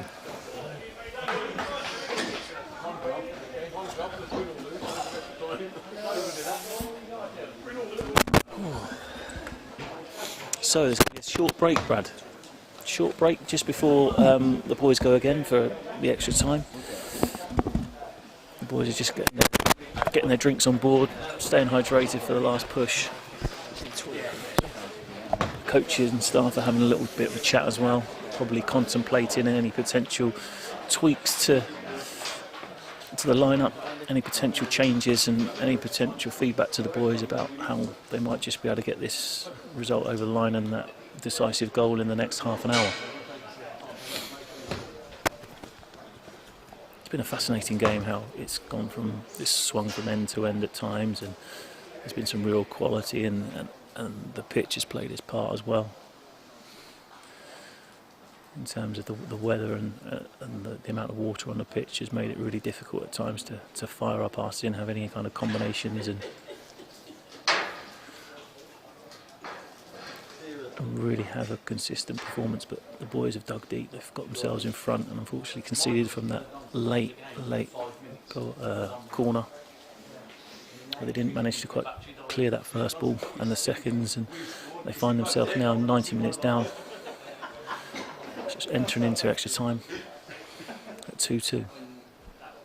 Chad's just having his little bit of a chat with the boys just to kind of get them to go again and address any kind of issues that he might have recognised. So potentially talking about the physical threat that number 61, which is Ebanks, and the substitute Zach Guinan are causing now, where they're really physical. Can we potentially screen those balls into their feet, into their chest, pick the second balls up in midfield and spring a counter-attack?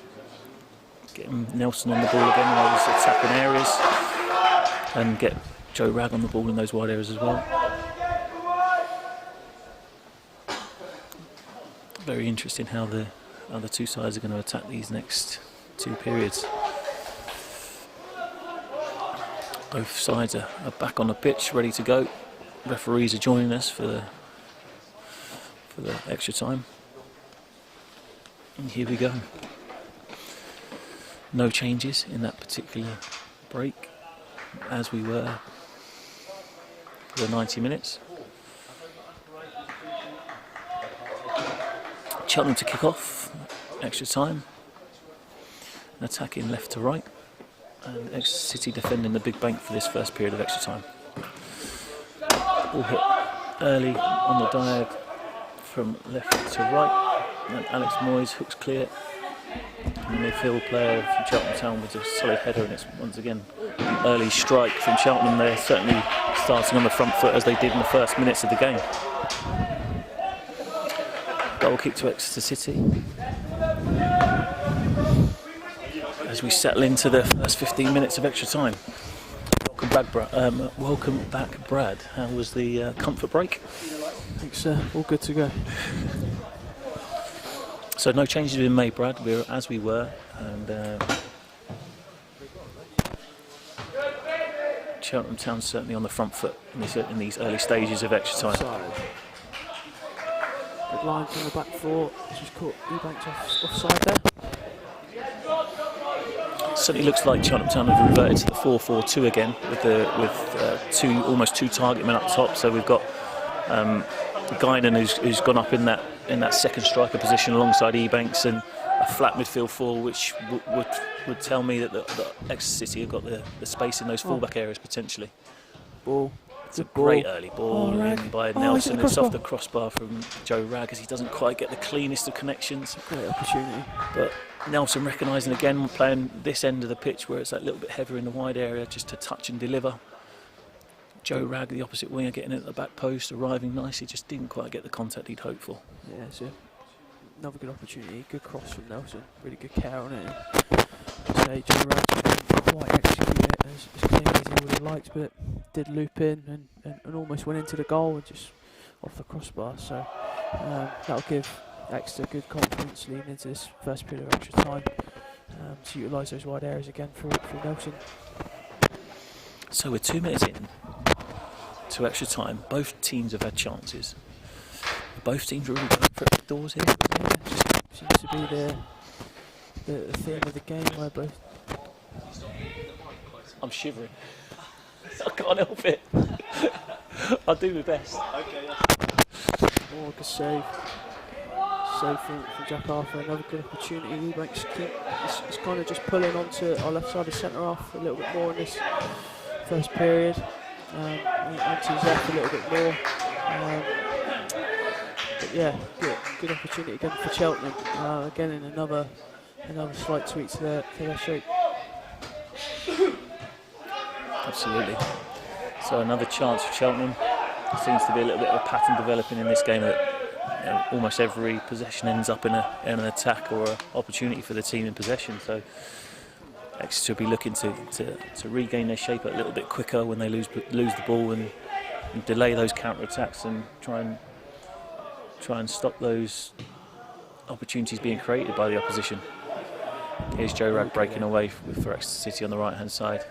He was a little bit short on his set back to Ellis and he loses possession. Bit loose. Great reaction though from Ellis to get back goal side, really good. Good reactions. No problem, we lost the ball, no problem, and let's try and recover the ball as quickly as possible. So good reaction from Exeter there. Ellis and Raggy working hard to win possession back, and good covering position from Alex Moyes again, in case he did get beaten.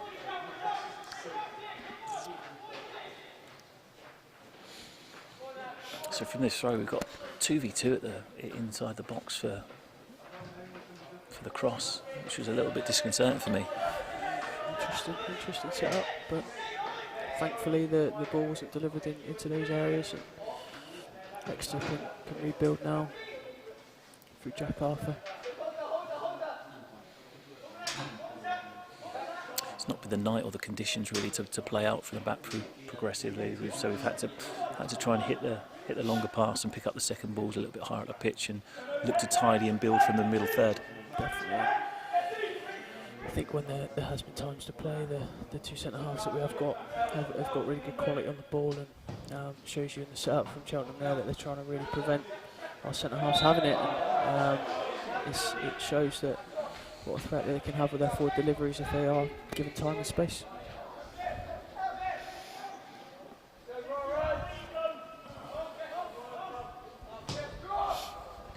Touch.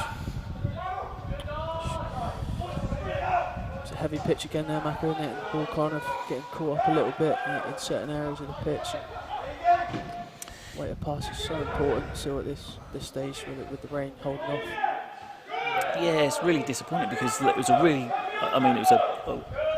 miss-hit free kick and well secured by Michael Lilly. But the pass itself was just a little bit short and square, and it invited Cheltenham to pinch it and go on the counter-attack. But now Exeter have got good possession, and Sonny Cox on the edge of the box tried to force it through to Joe Ragg when it wasn't quite on. You've got to look after the ball in that area. I know he wants to release Joe Ragg, but it just wasn't possible in that moment. So, no, I think Exeter City are trying to offload the ball before they're really ready to do so at the moment. Yeah. So, like I say, good opportunity that one. Yeah. Nice header from Alfred to keep the attack alive there. There we go then. To Sonny Cox on the edge of the box, who brings in Jack Veal, who moves it on nice and early for Nelson, who has a nice first touch.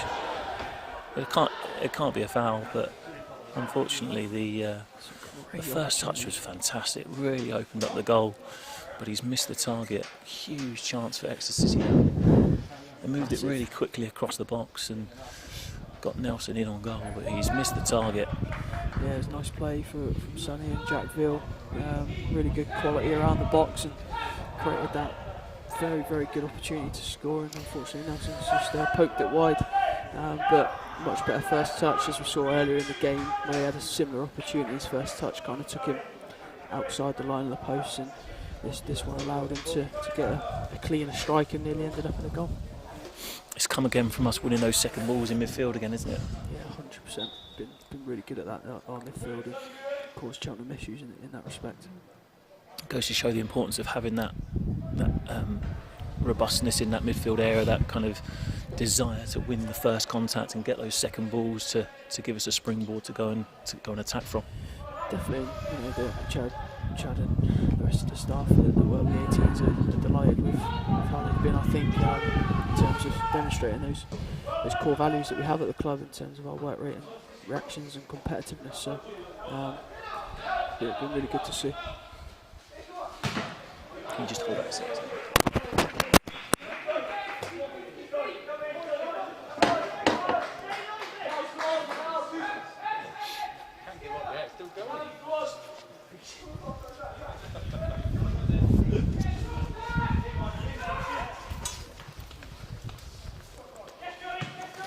Delivery falls from Max Clark. Quite fine Sonny Cox. Cool. Get off me. Really well done.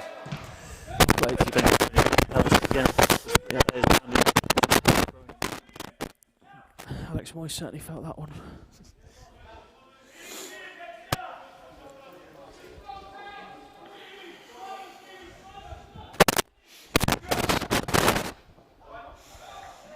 Here's another set piece for Cheltenham Town here, another opportunity for them to load the box and put a quality delivery in and get Exeter City on the back foot. Really important here that Exeter City show that bravery to get the first contact, get a good solid contact, height and distance on the first clearance and are quick to the second balls. Really can't switch off on the second phase, can they? No, 100%. Especially so late in the game when you're feeling tired, feeling leggy. Dangerous again, set piece from Cheltenham. And have confidence in set pieces off the back of what happened with the goal and the equaliser. Alfie Pond's got to be careful. He's obviously on the booking, and some fouls like that away could. He's got to be careful with his defending. He's got to make sure that if he's going to make a challenge, he's got to get nothing but the ball. Oh my God! He won.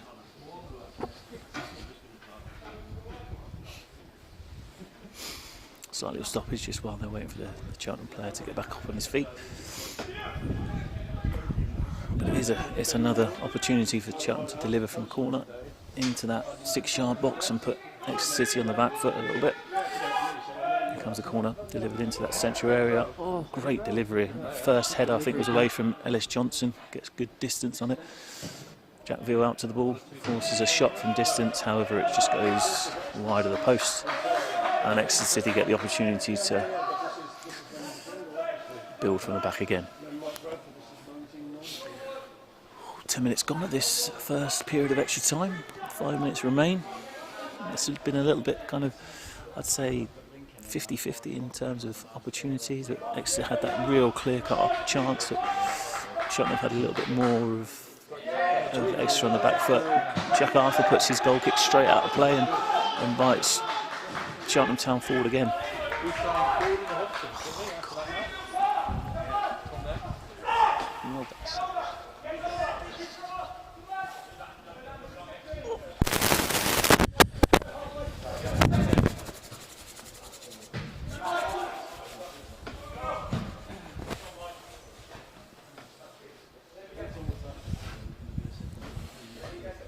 Into the last 4 minutes here of extra time.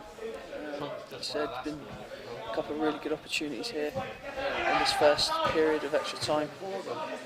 Lots of life, lots of energy still left in the players. They're doing a really good job, both sides of maintaining a good intensity to the game.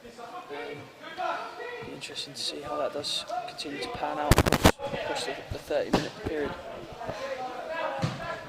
Clearance from Zach Collins. It's Alex Moyes again, the pieces of midfield, manages to stay on the ball and find a solution away from pressure. Strike Jack open. It's a good solid clearance from Jack Arthur and a flick on from Jack Veal, hooked on by Nelson. Now it's Ruggie 1v1 in that wide right area, early delivery into the box. It's going to run through, but Nelson's going to retrieve it from the left hand side. It's 2v2 in that wide area. Here's Jack Veal. tries a reverse pass for the inside channel of Max Clark's run. So he'll retrieve it back on the halfway line and go all the way back to Jack Arthur. It's an interesting run from Max Clark there, especially at this stage in the game. Great run, he's making a forward run. Better off supporting behind the ball just in case we lost it, but so didn't matter too much in the end. Michael Lilly's energy levels have been excellent again. He's over 100 minutes of football he's played already in this period, and he's still charging around like he's 10 minutes into the game. It's really encouraging for him as a first-year scholar. Yeah, it's been great performance. Go on, Nelson 1v1 in that wide area again, gets the cross in. Once again, it beats it's got to beat the first man. Ellis retrieves the clearance and works in on goal. What a lovely little bit of play from Ellis, and he finishes really composed into that near post area. He certainly seems pleased with that. Ellis Johnson scores 3-2, 2 minutes to play. Unbelievable finish from the fullback. Stepped onto the loose ball, didn't he, and was brave enough to take it past two players before slotting it into that near post past the goalkeeper really calmly and cleverly. 100%. It's very, very good composure again in that final third for Exeter. It's a lovely little finish just down to the keeper's left, bottom right hand corner. So it'd be interesting to see now the reaction from Cheltenham. 2 minutes to go to half time, and see if there's a fight back from Cheltenham. In this last couple of minutes of the period, it's a really good time for Exeter to score that. As you say, Exeter City edge in front again, and there's 2 minutes left of this particular half. And has that taken the wind out of Cheltenham themselves? Is that going to give them even more determination to come back into this game? Yeah, it'd be certainly interesting to see if they maintain this this shape again, or will they look to try and change shape to get a foothold in the game. They're ready in 2 substitutes at the moment that might be able to come on and change theirs to try and support or stop that opportunity from delivering forwards early.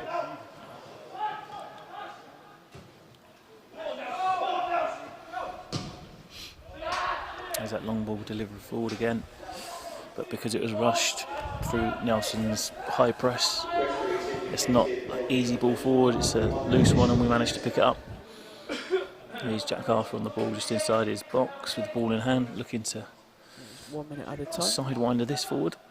He does so over the halfway line. Underneath it is Nelson.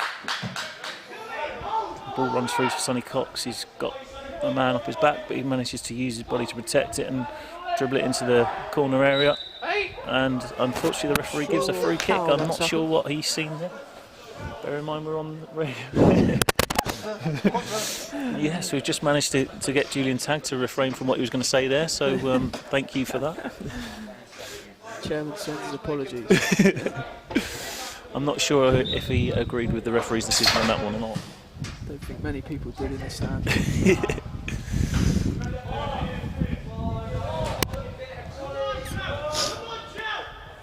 A little bit of frustration creeping into Cheltenham as well at the moment, where they've just mishit a couple of forward passes, a couple of clearances. But they've still got this whole of the second half of extra time to work their way back into this game again. That is the half-time whistle of extra time. It'll be a relatively quick turnaround. It's been a good half for Exeter there, leading now 3-2, 15 minutes. It's again very reminiscent of the last round against Plymouth, where 2-2 went to extra time and managed to find a first half goal to make it 3-2. And hopefully the young Grecians can hold tight for the last 15 minutes and go in the lead and go into the third round of the FA Youth Cup. Don't think anyone would have predicted Ellis Johnson to score the third knocker. No. I mean, he's shown a lot of energy down that right-hand side. He's been really positive. He got the assist for the first goal, put a great ball into the box. So his tail's up. He's full of confidence, and I think he just recognised an opportunity on stepping on a loose ball. His momentum was on the front foot and carried it into the box. And to be fair, he had the composure just to slide it past the goalkeeper at the end of it. So well taken goal, fully deserved from his part, and hopefully it can inspire the boys to bring it home now. 100%, especially. Yeah, brilliant. There's only 15 minutes left, never mind.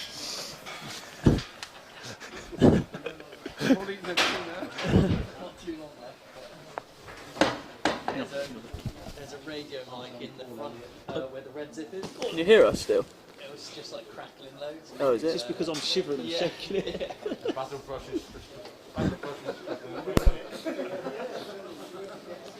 Thank you. There we go then. Brilliant. Still hear me? Hold it. I can just. Huh? Can they still hear me? You can just sit there and stroke that. Cat, innit? Is that going to switch off now? Thank you.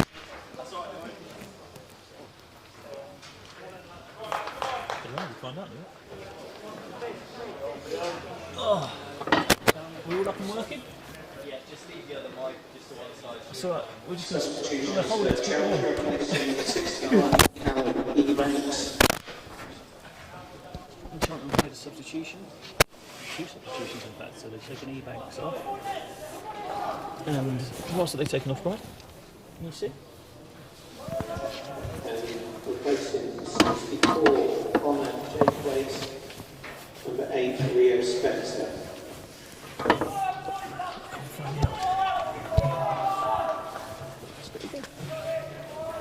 Oh well, gonna have to go live last bit.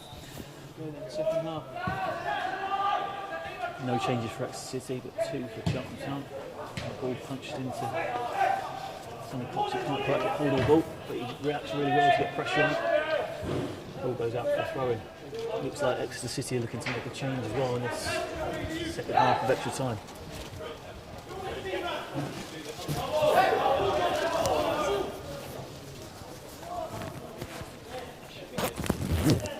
Okay, right, we're good. Apologies, just a couple of technical issues there.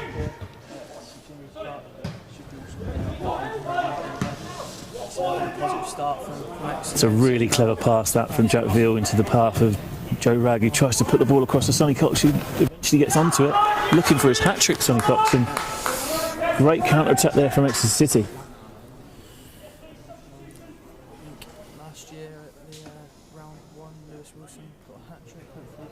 Hopefully he can get his third goal and get a hat-trick. I think that might be his night done.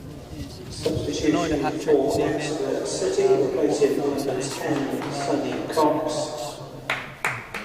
A really mature performance from Sonny Cox today. He's scored 2 well-taken goals. He's worked tirelessly, pressing from the front, chased the channels, and should be really pleased with his performance tonight. I know his coaches will be. It's a really mature performance, well played. On comes Charlie Hanson. Under 10s, Macaroni used to do that every single game. So he still does, doesn't he? He certainly is. He's always had a very good attitude and love of scoring goals as well. So it's good to see him succeeding at this level and hopefully beyond. So Charlie Hanson enters the fray. He's a completely different type of player, isn't he? A really physical, athletic specimen, and should cause the Cheltenham Town back line a real physical issue, shouldn't they? Yeah, 100%. I think it's a clever change. Someone's looking a bit tired. He's been absolutely outstanding. Charlie will now be able to hopefully secure the ball at the top end of the pitch, but to hold up with his physical frame and be able to play and hopefully kill a bit of it. Find the game to see how this 1-goal lead to get into the third round.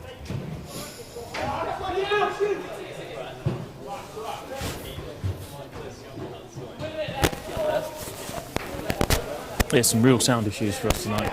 Apologies for anyone who's unable to hear us all the time. This is our debut on the night, so apologies. We are very much rookies of this.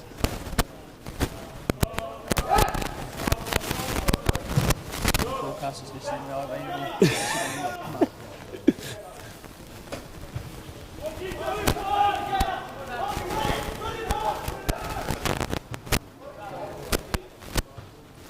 Ball drops down in that midfield there, and there's Alex Moyes again trying to secure and tidy those loose passes, and a clever pass again from Michael Lilly. Lovely little bit of a link-up play, good imagination, and it's dropped to Michael Lilly on the edge of the box.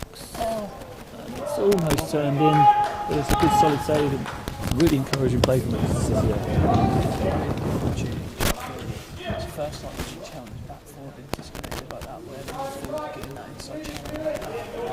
really well there. It's really positive play from Exeter there. Feels to much right foot favourite for the shot, but overall. Shows the importance of it to the young players watching within the academy, the young lads or girls that are watching that are interested in football, the importance of developing both feet.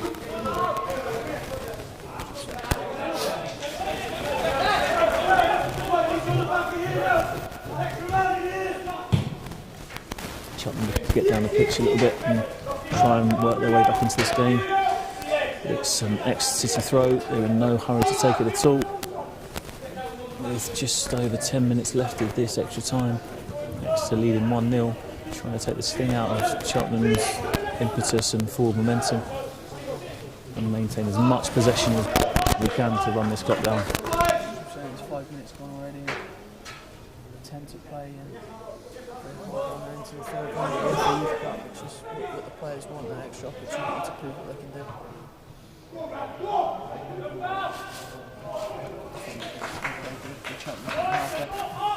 Defended that really well, didn't he? Got his body in a good position to block Joe off and just protect the ball, to see it out for his goalkeeper to take a goal kick. But unfortunately, the goalkeeper, who's taken a little bit of a knock during the game, is struggling to really get any real distance on these goal kicks. So it's an opportunity again for Exeter City to be on the front foot on these goal kicks. But they're really squeezing up on the halfway line now.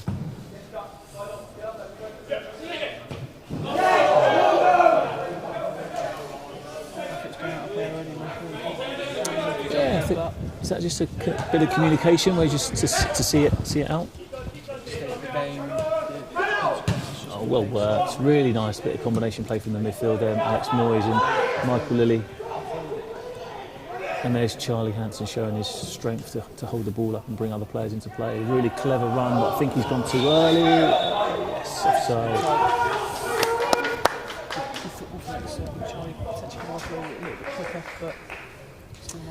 Yeah, it's great to see it.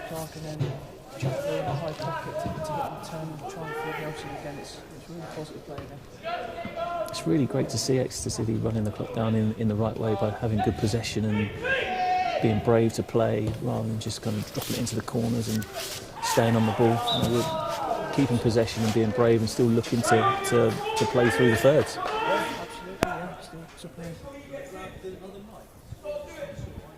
Oh, really? I've been saying some gold dust things, you've been missing it. This one. Is this still working, is it, this one? Is that better? Some more technical difficulties, I think you lost me for a minute. I'm back here and just mentioning about how we could get Jack Thiel in that high pocket and getting on the turn and feeding Nelson. It's been really positive play for Exeter.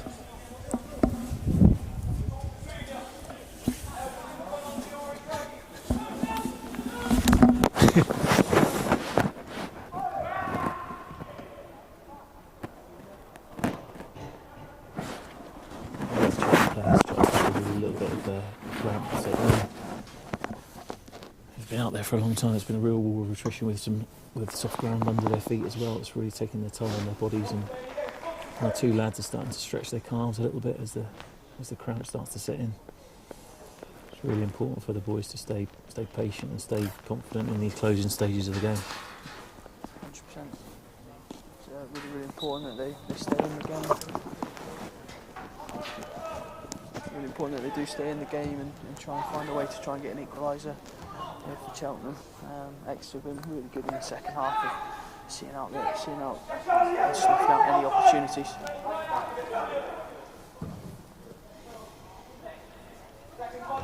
Good, Alfie. Exeter City are getting a lot more joy in those aerial battles now that Ebanks has been taken off of the pitch and replaced by someone who's not quite as big and strong and powerful. So starting to get a little bit more joy from our two centre halves winning their first contacts from the long balls, and they're unable to really bring the ball down the Cheltenham Town centre forwards and link that play a little bit higher up the pitch. So we're getting regains a lot more regularly now. 100%.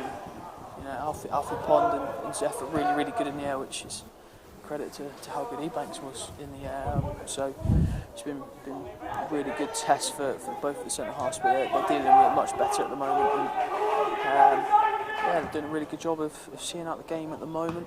Hopefully they can continue that in the last 6 minutes to avoid a penalty shootout. How do you commentate on a penalty shootout? Yeah, to you that one, Mac.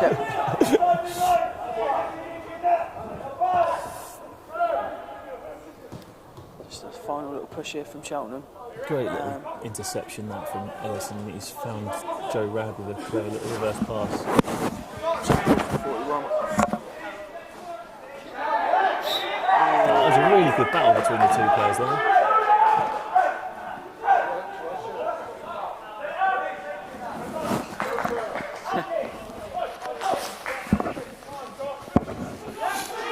Cheltenham Garden looking to build from that middle third again, hitting a diagonal ball. There's no Ebanks to win the first contact. It is flicked on by the number 73, and the ball drops down. Oh, what save! Good save. Really important really save. Important save from Jack. Jack's not had a lot to do in the last kind of 20 minutes or so, but he stayed focused and alert there, and gets down well to his left-hand side to tip it around the post for a corner kick. Goalkeeper coach Rich Brown will be absolutely delighted with that one. He's been able to stay in the game and be alive and ready to turn that one around the post. Another opportunity here from the corner, tossed into the box. It's a floated wing, first contact, head up. Oh, it's just gone out. It's gone out. Oh, it's offside. He's giving it offside. Apparently. Was it offside? Another interesting decision. Decision roulette from the referee there. Yeah, they spun that wheel a few times now, haven't they? Into the last 5 minutes of extra time, Exeter City lead 3 goals to 2. Into a really 115 minutes of football so far. And here's Cheltenham Town on the counter. It was great. Last ditch tackle there from Zeph Collins there, sliding in. Clearing away for a Cheltenham Town throw in on the right hand side. It's getting a little bit nervy out there on the pitch. Exeter City close to getting through, and Cheltenham Town realising that they've really got to throw caution to the wind. Trying to go a little bit more direct, trying to get up the pitch a little bit, fight for those second balls, and really trying to put Exeter City under a little bit of pressure at the moment. Exeter City holding firm and showing real determination.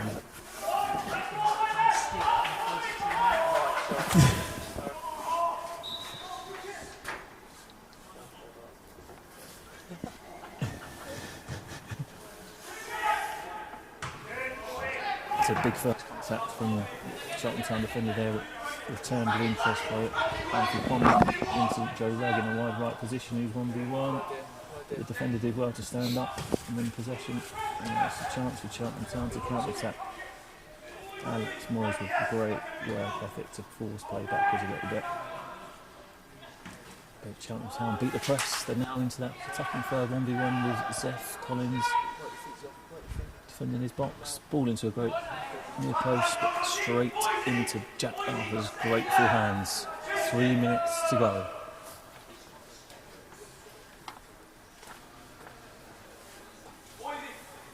It's very quiet on the pitch at the moment, isn't it? Really quiet, isn't it? Boys are tired, giving a lot of effort. Both sides have left it all out there so far. 3 minutes to go. Cheltenham got anything more? Connects City, looking to go and get their field. Here's Nelson in that wide area, 1v1. Great ball into the box. Charlie arrives well, but the keeper makes a good solid save. Ellis Johnson, excellent 1v1 defending there, and then composure to come away with the ball. He did everything right in the first bit. Really impressive defending and composure. It was just that final delivery forwards. It just needed to be lifted and left in the space. But I'm loving the attitude of the Exeter City players at the moment. The fact that they're positive with their play at the moment. The midfield have worked tirelessly in there. Those three players in there have covered a lot of ground. They've secured a lot of second balls and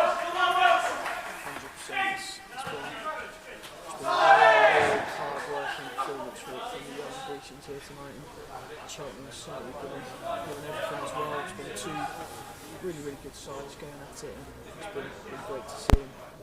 The work ethic from these young players have been excellent. So it's been a good advert for under-18s football in the FA Youth Cup. I think if we were to start thinking about now the match award map, it's going to be tough to decide, isn't it? And I think probably has to go to, in my opinion, the young man Sonny Cox for his 2 goals and his overall performance. But with massive shout-outs to all the players. I think they've been fantastic, and particularly in midfield. Absolutely, Chad. I think for me there's 3 potential candidates. Alex Moyes being almost covered every blade of grass in that midfield area. I think Ellis Johnson has defended 1v1 really well. He's obviously got an assist and a goal tonight. He's played really on the front foot as a fullback, and then obviously Sonny Cox has been a live wire, finding himself into a great position. He's worked really hard from the front. He's shown excellent must-haves, and for me, I think he probably does just tip it for me. So I think we're in agreement of our man in the match would be Sonny Cox this evening.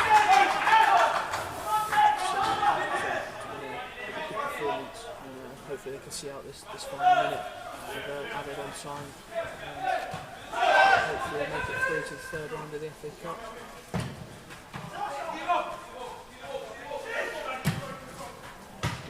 Cheltenham Town have certainly committed a lot of players forward now, so now is the time, if ever, to go a little bit more direct, a little bit more front to back, and commit some players forward to win those second balls. And there's going to be spaces opening up now as well, isn't there, at the back for Charlie Hansen to work in and Joe Ragg to work in. Had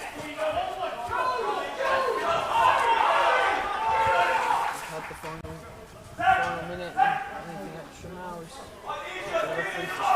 it's going to be a long throw. A potential long throw. Here comes Rory Delap on the left-hand side.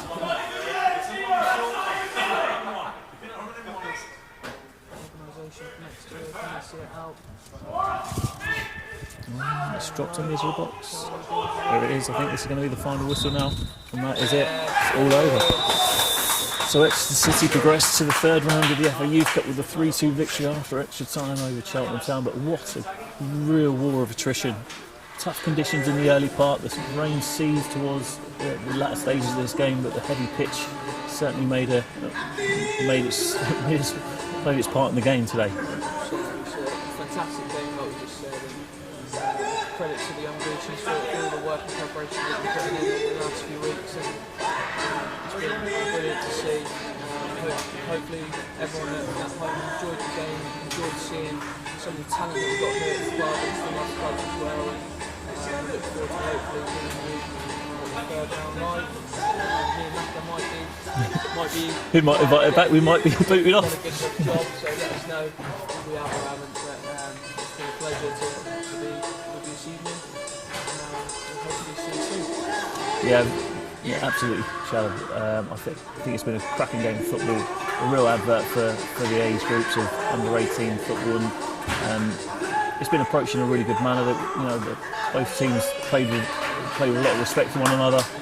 The referee had a solid game with a couple of decisions that were a little bit out of the blue, but really enjoyable fixture. I really enjoyed being able to commentate on this game and spend the evening with Brad commentating.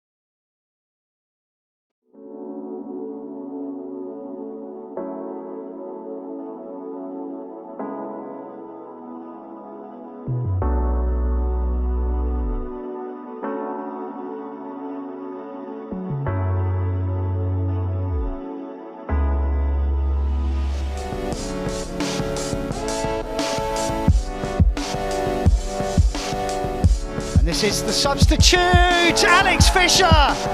Oh, my. And they've pickpocketed them here. It's Joel Randalls. Comes out here for a fine effort and a fine goal from Harry Kite. Pressure off the ball from the visitors. Now there's another chance here to find the equaliser, and this time it is tucked in by Matt J.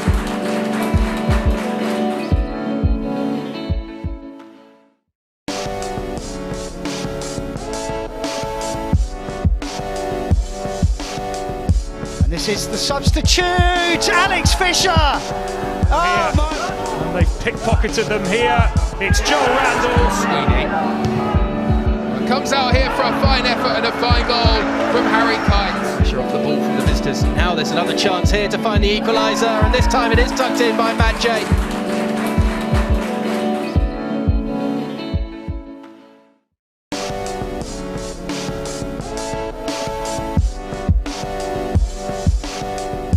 And this is the substitute, Alex Fisher.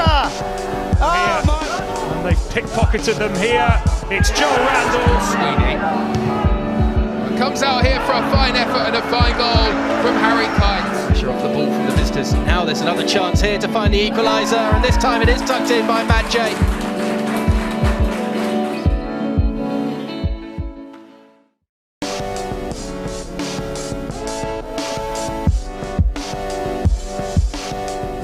And this is the substitute, Alex Fisher.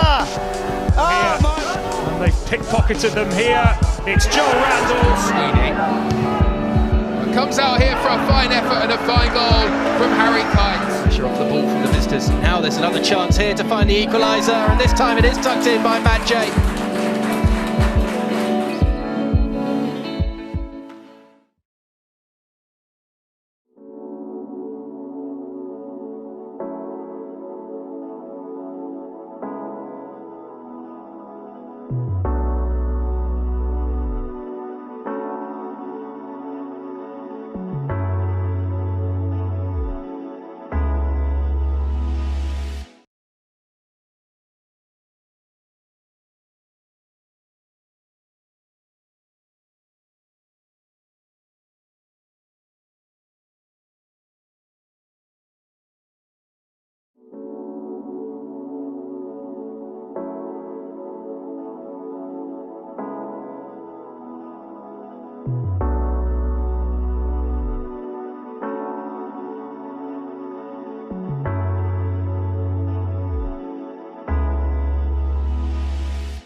And this is the substitute, Alex Fisher. Oh, my.